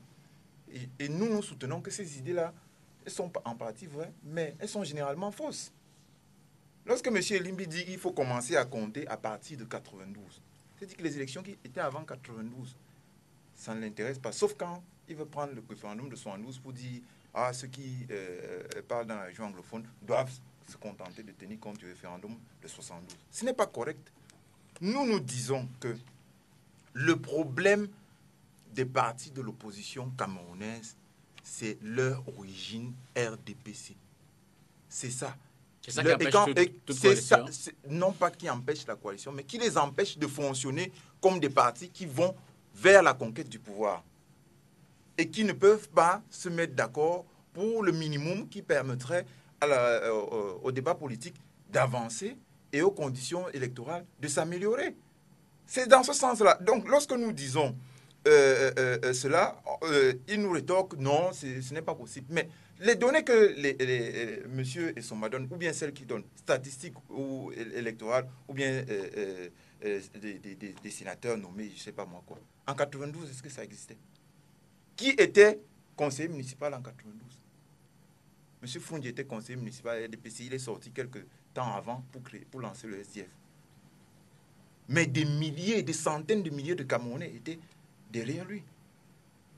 Alors, lorsque nous disons que c'est parce que M. Froundi et certains de ses compagnons ont posé l'acte de lancer le SDF dans la rue et qu'il y a eu un incident en marge du lancement, les 6 morts de Bamenda, que le SDF a paru aux Camerounais comme le parti qui est venu vers eux pour porter leur voix, que la mayonnaise a pris et que la candidature de M. Froundi, qui avait le bagou pour parler aux gens, qui parlait bien, qui haranguait les foules, s'est imposé.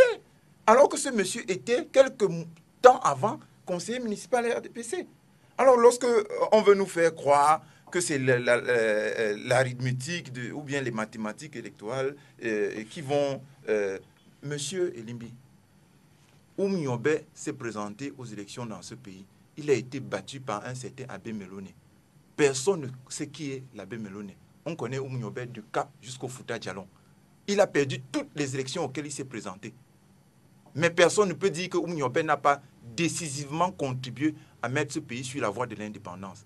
Donc si vous voulez faire des petits trafics et pour qualifier vos anciens copains du SDF, de gens qui ne comprennent pas ce qu'il y a lieu de faire, libre à vous. Mais nous disons que tous les partis qui ont réussi à changer la donne, les situations dans lesquelles elles se trouvaient, les situations de dictature comme celle dans laquelle nous nous trouvons, c'est en allant vers les gens. Si vous pensez qu'on peut faire de la politique sans aller vers les gens, prendre en charge leurs problèmes quotidiens, libre à vous. Mais ne nous faites pas croire que le Cameroun a commencé en 92. Le Cameroun a commencé bien avant que vous ne naissiez, bien avant qu'il y ait les élections.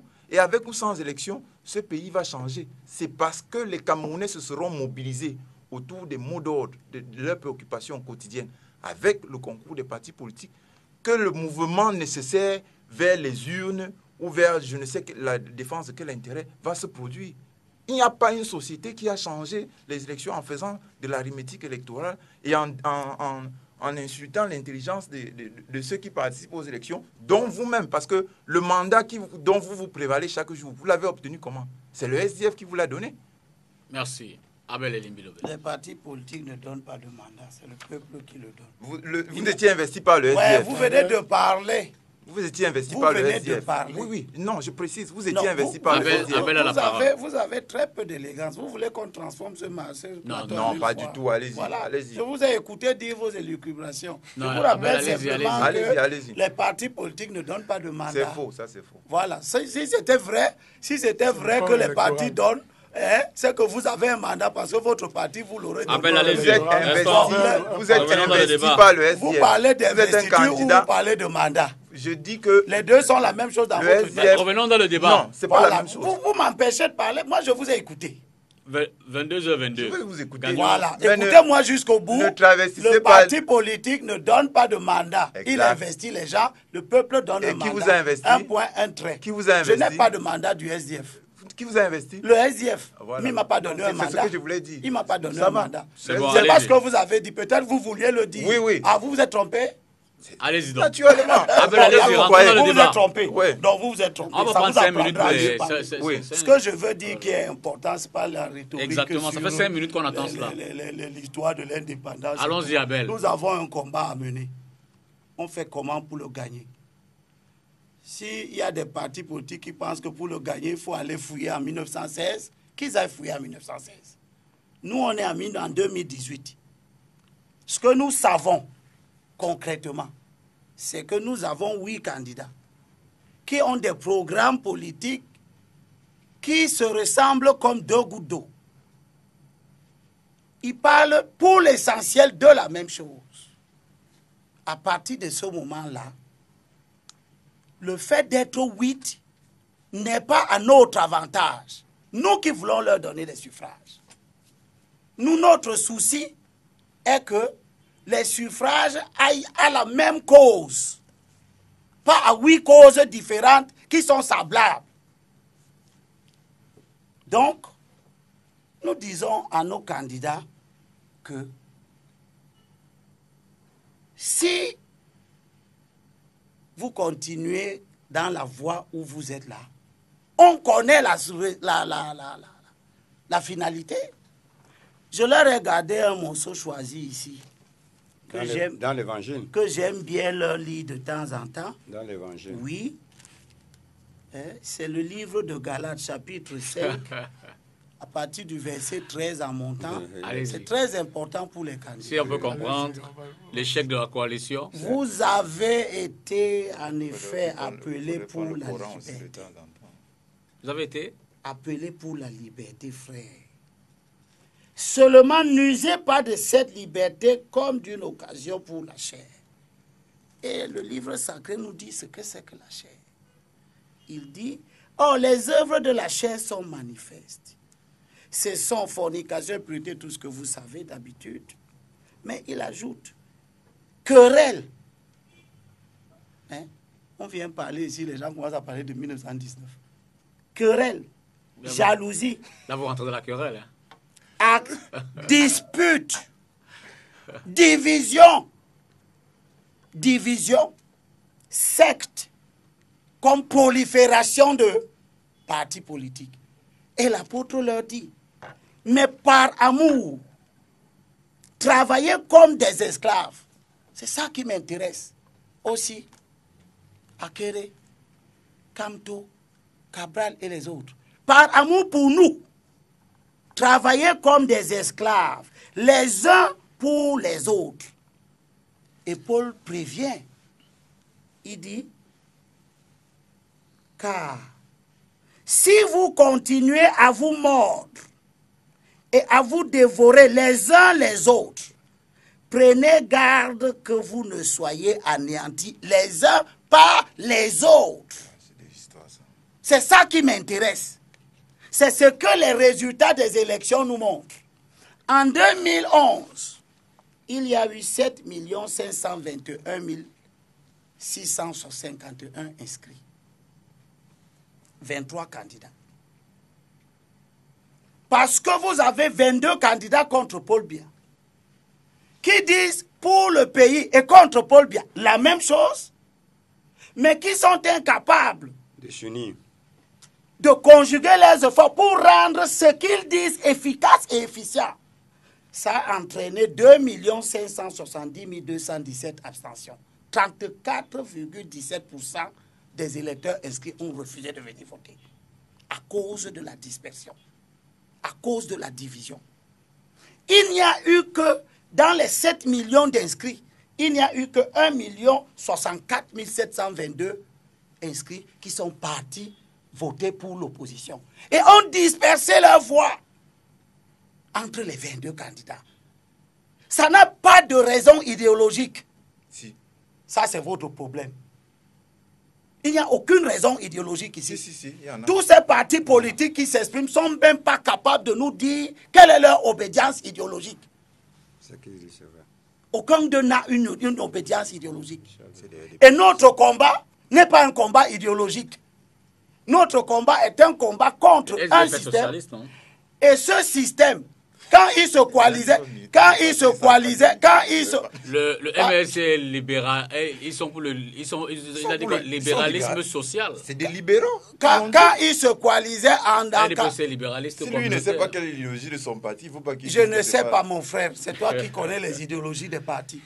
En 92, lorsqu'ils ont décidé de travailler ensemble, ils ont transcendé les clivages. Et ils ont travaillé ensemble.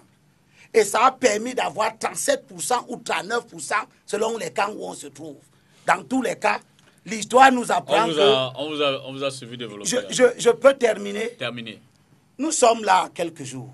Nous sommes aujourd'hui à moins 34, si je ne me trompe pas. Et nos candidats nous montrent que ils ne sont pas capables de s'unir à 8, de se rassembler à 8. Et chacun devait nous prouver qu'il peut rassembler 23 millions de personnes. Qui est impossible.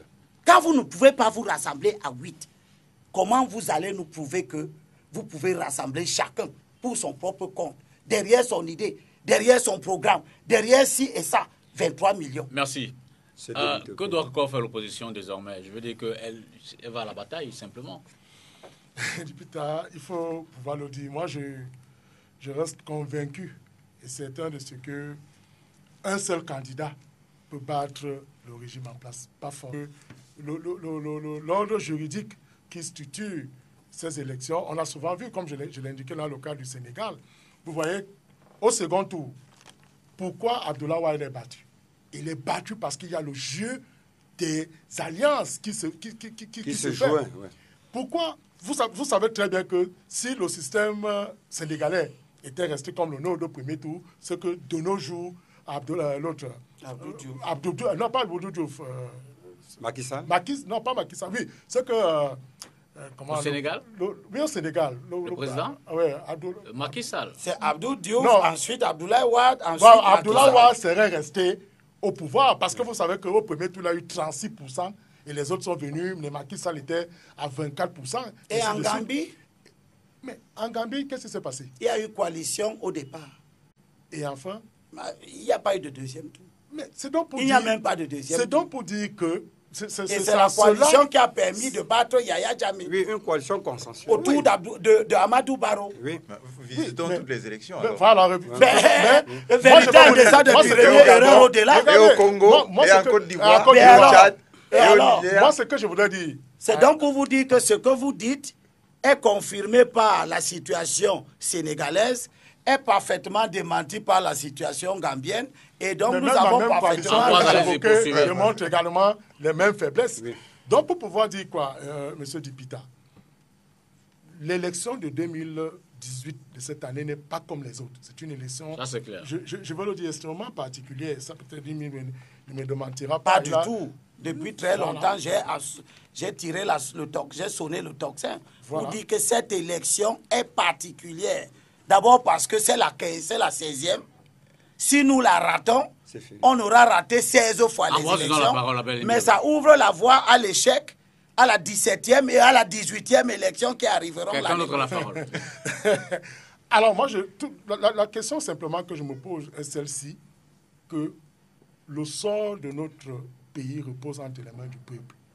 Ce peuple veut-il la rupture ou justement la continuité? Donc voilà l'élément paradoxal. Le peuple a besoin d'une boussole aussi. Hein. Oui, il se lève un matin pour...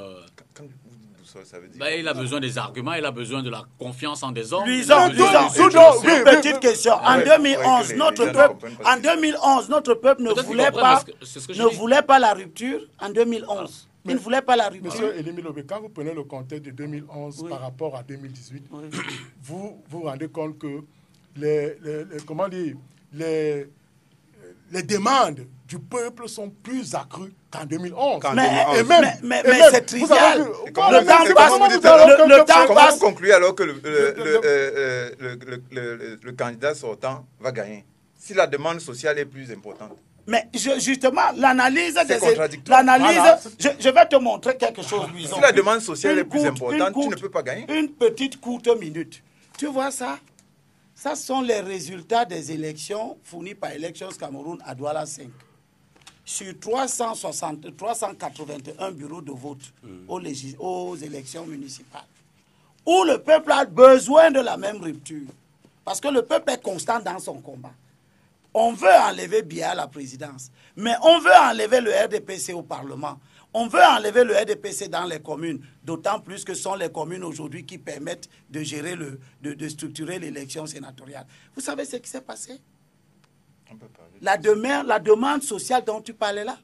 Mais le RDPC, sur les 62 centres de vote qu'il y a eu, le RDPC est sorti premier dans 55 centres de vote. Et pourtant, dans les 55 centres de vote là, je termine. Et pourtant, dans les 55 centres de vote là, non, il n'a pas terminé, je lui ai pris un temps. Dans les 55 centres de vote où le RDPC est régulièrement premier, eh bien, l'opposition est majoritaire absolue. C'est-à-dire que l'ensemble des suffrages de l'opposition est majoritaire absolue par rapport au RDPC, mais c'est le RDPC qui gagne. Le problème n'est donc pas la demande sociale, le problème est la stratégie que nous avons. Non, monsieur Lévi, ce que nous pouvons relever, c'est-à-dire que sur les partis de l'opposition, simplement, c'est qu'il y a d'abord ce défaut d'un statut juridique de l'opposition au Cameroun et cette faible représentativité sur l'étendue du territoire camerounais. Et c'est la raison pour laquelle vous avez vu, si vous avez bien suivi quelques leaders de l'opposition, je prenais le cas de Maurice Kamto, de Kabal, qui sont allés au nord, parce que le nord représente un bastion non négligeable. Près de 40% du suffrage universel peut sortir de ce côté-là et positionner un candidat. Donc moi, ce que je voudrais dire, Dipita Tongo, il serait difficile, et ça je le soutiens, il serait difficile dans le contexte actuel de voir ces leaders de l'opposition se coaliser. Justement parce que les programmes politiques, et Limbi Lobe l'a peut-être relevé en indiquant que ces programmes se ressemblent comme deux gouttes d'eau de pluie, mais je dis qu'il y a quand même quelques spécificités qu'il faudrait encourager. Donc, on reste convaincu que, disons de mon côté, et modestement je le dis, je reste convaincu qu'un seul candidat de l'opposition peut renverser le pouvoir en place. Jean-Baptiste. À moins de croire au miracle, je ne vois pas comment cela peut se faire. Nous disons que le cœur de la politique, c'est la vie des gens. C'est le quotidien des Camerounais. Ceux qui disent que c'est l'arithmétique électorale peuvent continuer à le dire. Mais c'est faux. Ceux qui disent qu'un candidat tout seul peut gagner simplement parce qu'il a fait un programme, dans le contexte actuel, je veux bien savoir quelle est la proposition magique qui va mobiliser les Camerounais par rapport à leurs problèmes essentiels que nous connaissons, qui sont la mal-vie, l'incapacité de la plupart d'entre nous à accéder à des soins de santé ordinaires, le chômage, l'insécurité, notamment dans les régions du nord-ouest et du sud-ouest. Donc, quand des acteurs politiques du SDF, ou bien anciens SDF, ou bien des analystes politiques qui nous viennent de l'université nous disent que ce n'est pas là où se trouve le débat politique, nous disons, ok, allons-y. Mais l'expérience de lutte politique dans ce pays a montré que les moments décisifs, comme l'indépendance, la réunification, ont été réalisés par les acteurs politiques qui sont allés vers les Camerounais pour prendre en charge leurs problèmes quotidiens et les lier à la vie de la cité. Donc, si on veut réinventer, on veut redécouvrir que la Terre est ronde, on ne peut pas empêcher quelqu'un de le faire. Mais pour le moment, toutes les statistiques que monsieur donne, toute l'analyse que monsieur donne, sont les conséquences, elles ont été réalisées par les partis issus du RDPC.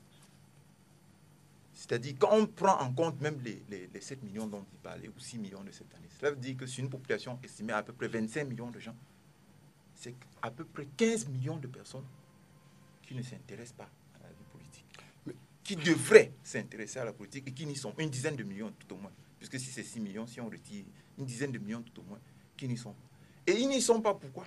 Parce que les Camerounais ont perdu confiance en la politique. Ils n'ont pas le sentiment que les acteurs qui sont là veulent effectivement transformer la société.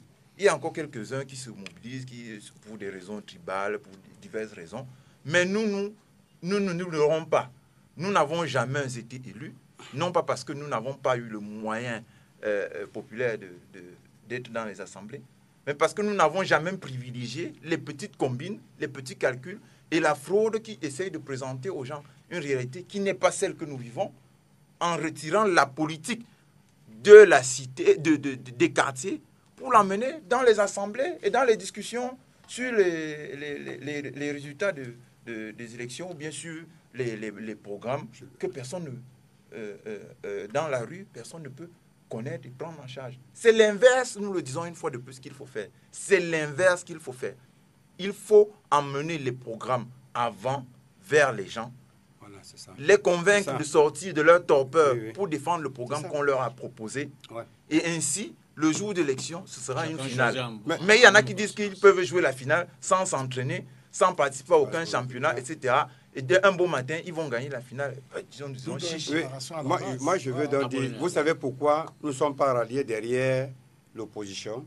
Parce qu'on a constaté qu'il n'avait aucun programme. Nous avons constaté qu'il fallait quelqu'un pour un changement. Et les Camerounais ont besoin d'un changement. La jeunesse partie du Cameroun aujourd'hui se rallie derrière le président parce que nous constatons qu'il a encore cette expérience politique avec sa maturité pour résoudre les problèmes sociaux dans notre pays et laisser le Cameroun dans une transition de paix. Après 36 ans. C'est vous qui le dites. Nous avons, il a quand même un charisme en politique, il a quand même des facultés. Ce n'est pas un maçon, c'est vous qui le dites. Si, il ne peut pas mettre des gendarmes derrière chaque citoyen. Vous voyez une ville comme Douala, partout, il y a la poubelle. Est-ce qu'il doit être là pour contrôler tout ça, monsieur Dipita? Il y a un budget, il y a tout. Pourquoi vous accusez chaque fois Paul Biya? Est-ce qu'il a quoi y voir? Non, je ne l'accuse pas. Non, je n'ai pas dit vous. Non, c'est pour donc vous dire que cet homme est innocent de ces problèmes dans notre société. Vous proposez d'accuser Chantal Biya, peut-être? Moi, je suis là pour dire et pour le dire que notre parti politique est en train de travailler pour un changement. Que le 7 octobre, la jeunesse partie du Cameroun doit être dans ce gouvernement, notre coalition, pour qu'il y ait un changement, pour qu'il ne puisse plus être dans un cercle où les racines qui l'enchaînent puissent rester. On doit enlever et mettre de nouvelles racines. Parce que nous sommes en train de s'aimer, nous sommes en train de travailler et le moment opportun, nous devons aussi récolter. Beaucoup de ces partis politiques, le 20 mai, je l'ai vu passer un défilé. Voilà, JPC avait au moins 3 carrés. Voilà, on avait 3 carrés. Ça veut dire qu'on a une popularité derrière moi qui me suivent. Et ils m'écoutent. Vous êtes très populaire. Oui, plus de 3 carrés. Oui. Mais donc, pour vous dire que... Vous étiez dans combien de communes? Dans la commune, en 2011, il y a eu un problème interne. En 2011, on reviendrait sur ça. Donc, pour vous dire que si JPC aujourd'hui revient sur l'échiquier national et international, où nous comptons déjà aller en Occident pour sensibiliser, non, les diasporas, parce qu'ils sont de la diaspora, interpellés partout là-bas en Allemagne, en Suisse, en Hollande, nous devons aller là-bas, conscientiser. Vous êtes dans le G20? Bien sûr, nous sommes à travailler pour les gens, vous voulez. Mais nous sommes là pour demander que le chef de l'État puisse continuer son œuvre qu'il a continuée.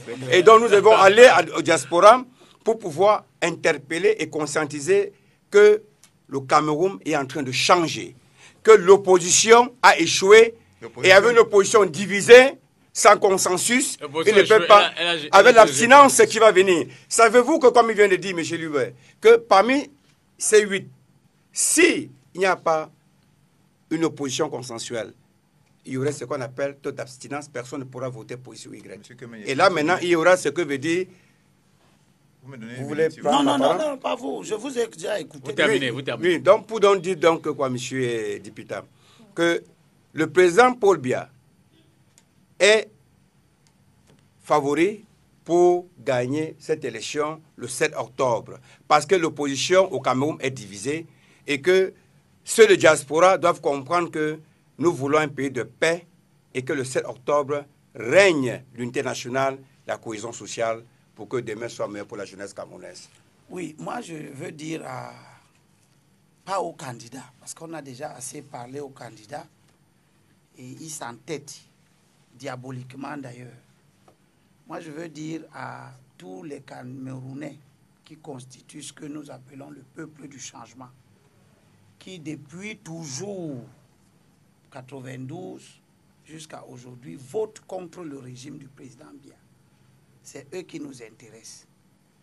Je veux leur dire que nous savons du plus profond de nos esprits que c'est notre dispersion qui fait notre faiblesse. La division n'a jamais été une stratégie qui renforce, qui donne de la force aux gens. Comme nos leaders, comme nos candidats, s'entêtent à recommencer ce qui les a déjà amenés à échouer 15 fois, je suis venu leur dire, vous dire que nous devons les sanctionner. On va sanctionner Paul Biya parce que c'est l'essence même de notre combat. N'ayons donc pas peur. Même la Bible nous dit que dans 2... Vous êtes évangéliste? Oui. Et le Coran Dans dit... 2 Thessaloniques, Non, laissez-lui. chapitre 3. Quand je lis les livres sacrés, prenez la sagesse. Chapitre 3, bientôt ce sera les verset fatwas. 14. Ce sera les fatwas bientôt. Verset 14, la Bible nous dit que mais si quelqu'un n'obéit pas à notre parole, si quelqu'un n'obéit pas à notre parole, notez cet homme, cessez de le fréquenter pour qu'il en prenne honte. Les élections auront lieu l'année prochaine. Là, vous parlez des législatives. Les mêmes comportements que nous avons maintenant, qui nous dispersent, qui nous affaiblissent. Si nous ne les sanctionnons pas, les mêmes partis politiques, avec les mêmes leaders dans leur tête, reviendront en 2018-2019 pour occasionner le 17e échec et le 18e échec. Nous sommes en train de nous diriger. Tout le monde voit.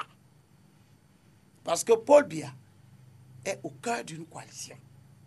Et comme Louison disait tout à l'heure, l'élection, ce n'est pas seulement les discours que vous faites là. L'élection, c'est aussi la mobilisation des ressources. Or, 2011 nous montre que chacun y est allé à son corps défendant. 22 candidats. Il fallait être dans les bureaux de vote. C'est nous qui accusons, qui a fraude. C'est donc nous qui devons surveiller. En 2011, il y a eu 24 579 bureaux de vote. Frundi n'était représenté que dans 11 952 bureaux de vote, c'est-à-dire 49%. Parce qu'il n'a pas les hommes.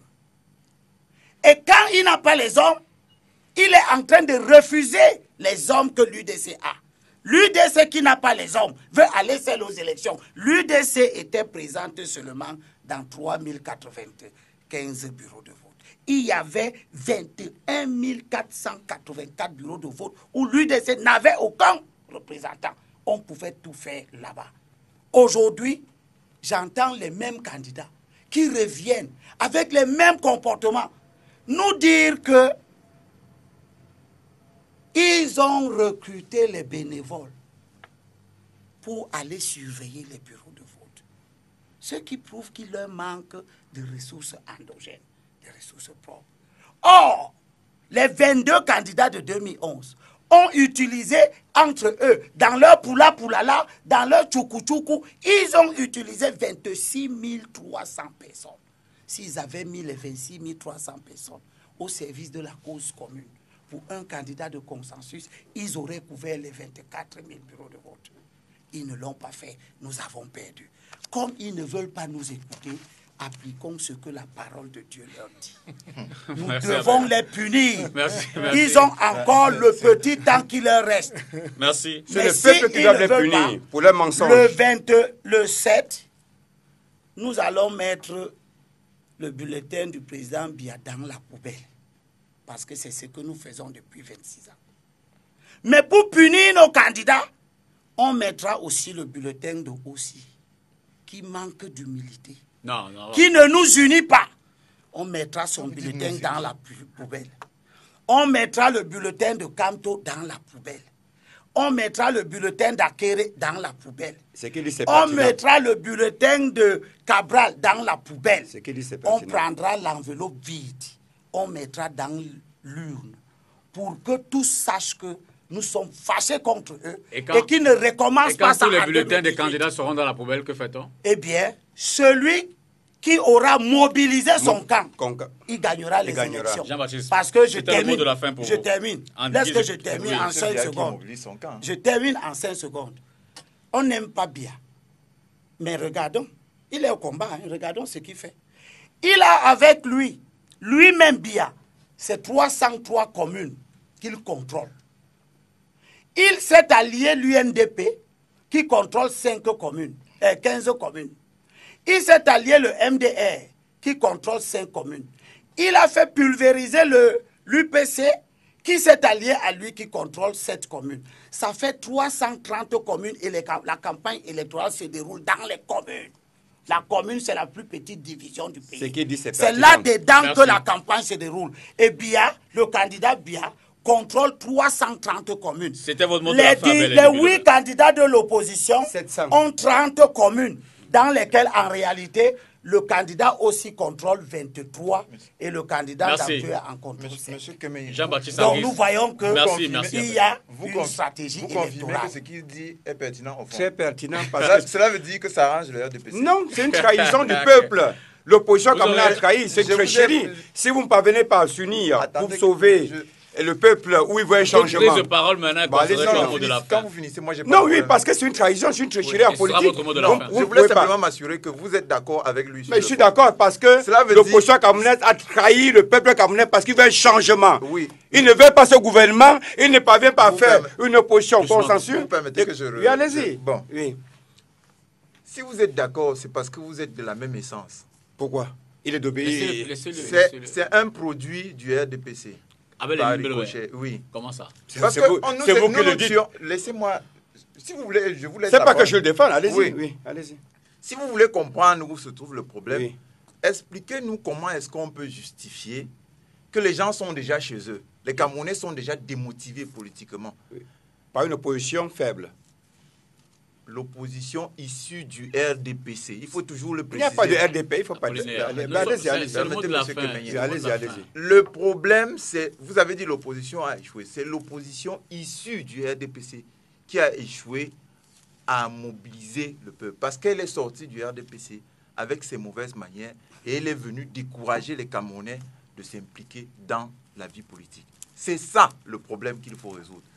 Si on appelle à voter blanc ou à boycotter les candidats de l'opposition, c'est qu'on enfonce une porte ouverte. Parce que les gens sont déjà démobilisés, en réalité. Oui. Les gens sont déjà démobilisés. Et pourquoi ils sont démobilisés? Ils sont démobilisés parce que... Oui. L'opposition. Tout d'abord, votre camp a bloqué le jeu politique. Donc, il a rendu le jeu politique violent et difficile de résoudre le problème par les urnes. Simplement par un simple vote. La fraude et tout ce qu'il a décrit là tout à l'heure. Ils sont aussi démobilisés parce que ils ont beaucoup investi, ils ont beaucoup cru qu'en 92, qu'avec les gens qui sont sortis du RDPC pour venir dans l'opposition, ils allaient rapidement changer la situation du pays. Quand vous souteniez les gens de 92... Vous avez eu votre mot de la fin. Non, allez-y, bien sûr, et c'est en ce sens-là, monsieur Limbi. Parce que le peuple les reconnaissait comme... RDPC, vous allez les soutenir. Écoutez donc, monsieur Limbi, on les a soutenus parce que nous ne sommes pas en politique pour notre autopromotion. Quand vous-même vous allez aux élections en 2004 et ce n'est pas... Vous ne savez pas que vous devez d'abord aller vers ce n'est qu'une preuve de ce que... Non, si vous permettez que je conclue. Ce n'est qu'une preuve de ce que nous sommes des patriotes qui ne cherchons pas à être élus à tout prix. Nous disons que si c'est monsieur Frundi qui est bien... Vous êtes un parti politique qui ne... Permettez que je vous réponde. Permettez que je vous réponde. Nous ne sommes pas là pour être forcément élus. Vous êtes là pour faire le débat. On a compris. On a appelé les Camerounais à voter pour M. Frundi. Le fait qu'il nous a déçus ne nous empêche pas de dire aux Camerounais que nous devons recommencer l'expérience. Oui, et puis vous êtes maintenant allé à la place de Frundi. Vous dites que laissez que le système se maintienne. Ce n'est pas normal. Nous disons aux Camerounais, revenons à la base. Prenons chaque problème et posons ça à chaque On candidat. comprend Le votre problème, permettez, monsieur, Vous permettez, croyez que la permettez, campagne électorale reprenons chaque est une problème, occasion pour vous reprenons chaque problème, résister. commençons par la crise anglophone, Vous tombons êtes- d'accord dessus. Prenons le problème de l'électricité, tombons d'accord dessus. Le problème de l'eau, tombons d'accord dessus. Et lorsqu'on est d'accord sur Mais les pourquoi problèmes... l'opposition n'a pas pris le problème Ouais, pas anglophone? tous à la fois, Allez-y, monsieur. allez-y, allez-y. Oh là là. Justement... Mais parce qu'ils ont échoué. Non, justement, monsieur. Ils ne maîtrisent pas la déontologie en politique. Ils ne maîtrisent rien. C'est une opposition, comme M. Limbi le fait. On arrive C'est au matérialiste. résultat, Tout simplement, M. Dipita, pour dire que, et je venais de le souligner avec force, pour indiquer que le peuple est donc face à un destin, savoir s'il faille continuer avec un même système ou justement prétendre à la rupture. Et je voudrais dire pour finir que lorsque nous nous approprions des éléments structurels et même juridiques, on se rend compte que sur les structures, quand vous voyez la structure en charge de l'élection, vous voyez tous les membres qui sont nommés par le président de la République, vous prenez le Conseil constitutionnel, tous sont nommés par le président de la République, vont-ils tuer le devoir d'ingratitude? Voilà un peu les questions qu'il faille poser. Et maintenant, ça veut donc déjà dire que sur ce plan, le président part vainqueur. C'est ce que j'ai dit. Maintenant, deuxième point qui est juridique. Deuxième point qui est juridique, et ça, je l'ai évoqué tout à l'heure, le système à un tour ne favorise pas véritablement l'alternance au Cameroun. Il faudrait revoir. Quand vous prenez le code électoral, en son article peut-être 121, on vous dit, en cas d'égalité de voix, c'est le candidat le plus vieux qui l'emporte. Et quand vous prenez les 8 autres contre Paul Biya est le plus vieux. Donc, ça veut dire que Paul Biya va gagner. Non, mais ça veut donc tout simplement dire qu'on fait d'abord cette lecture. Et moi, j'ai aimé la sortie du professeur Maurice Kanto qui disait que si dans les Gaules sont placés Jacques Songo, Thomas Nkono, Alioune Bouka, Fabrice Oundoa, il va tirer, il va marquer. Donc, pour dire que, quels que soient les pesanteurs pour cette élection, il est sûr de le remporter. Et moi, je chute sur ce que Limbilo vient de dire tout à l'heure. Moi, je retiens l'essentiel pour finalement dire que la simple chose qui permet aux partis de l'opposition d'échouer, c'est simplement qu'il n'y a aucun mécanisme de contrôle. Merci. C'est l'absence. C'est l'absence de... Merci à vous, messieurs. Évidemment qu'on va rester dans le timing.